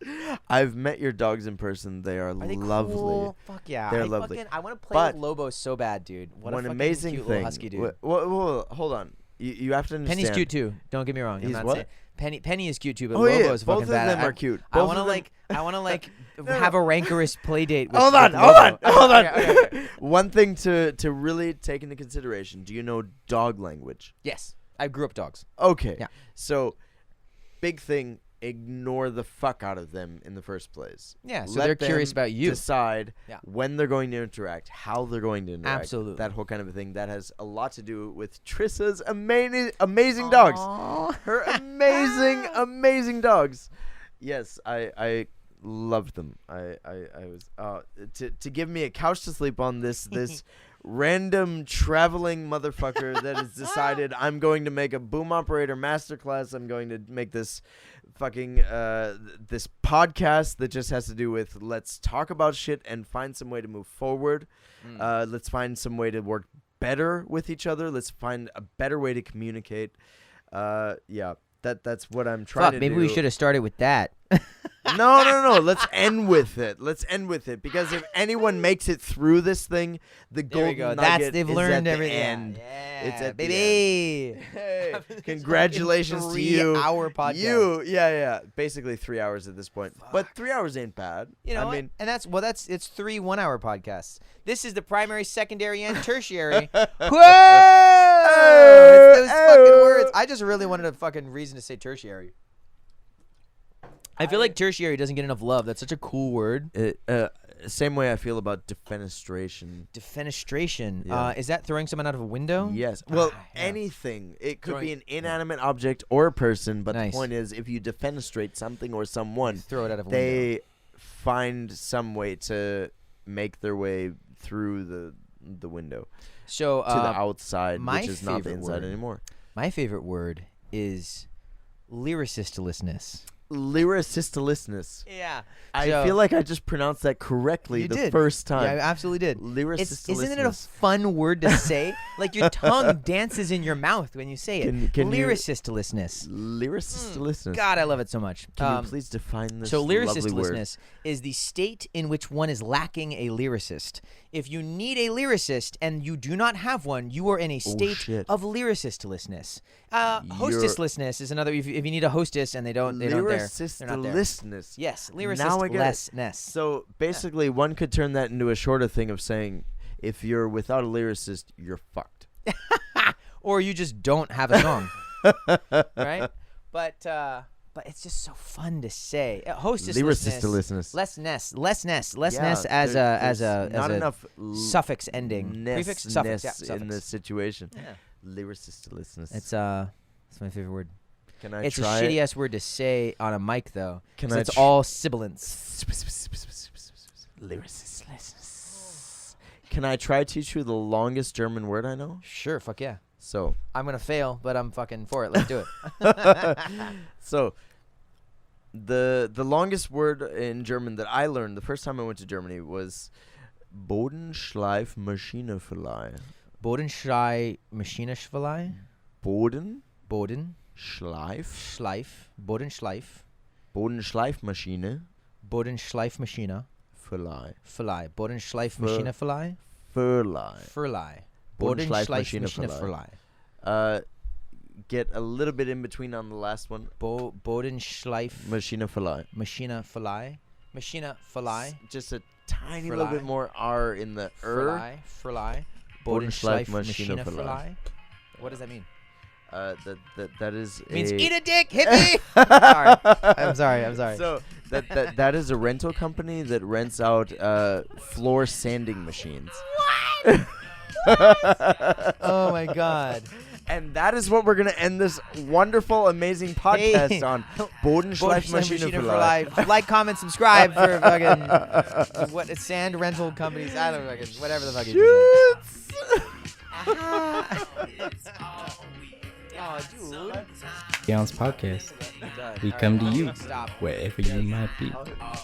See you on set or on a mountain, in your kitchen or on a beach, where there will be lights, sound speed, camera rolling,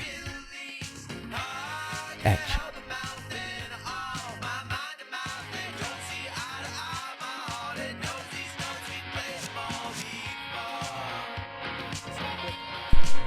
Sorry about that. So, I'm talking into this microphone, talking. Talk.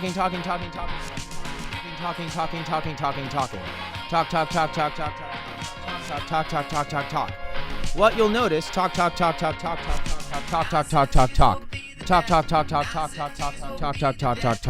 What you'll notice when I'm talking into this part is that it sounds really nice and good. I talk in here, you can barely hear it. I talk over here, you can hear it again. So this part sucks, this part's good, this part sucks, this part's good. What that means, I'm going to switch it back, careful of your ears. Sorry about that. So what that means is you get good pickup here, bad pickup in the middle. And so if you take two spheres and you cut them in half, what do you get? Two spheres like this. Hemispheres. If you take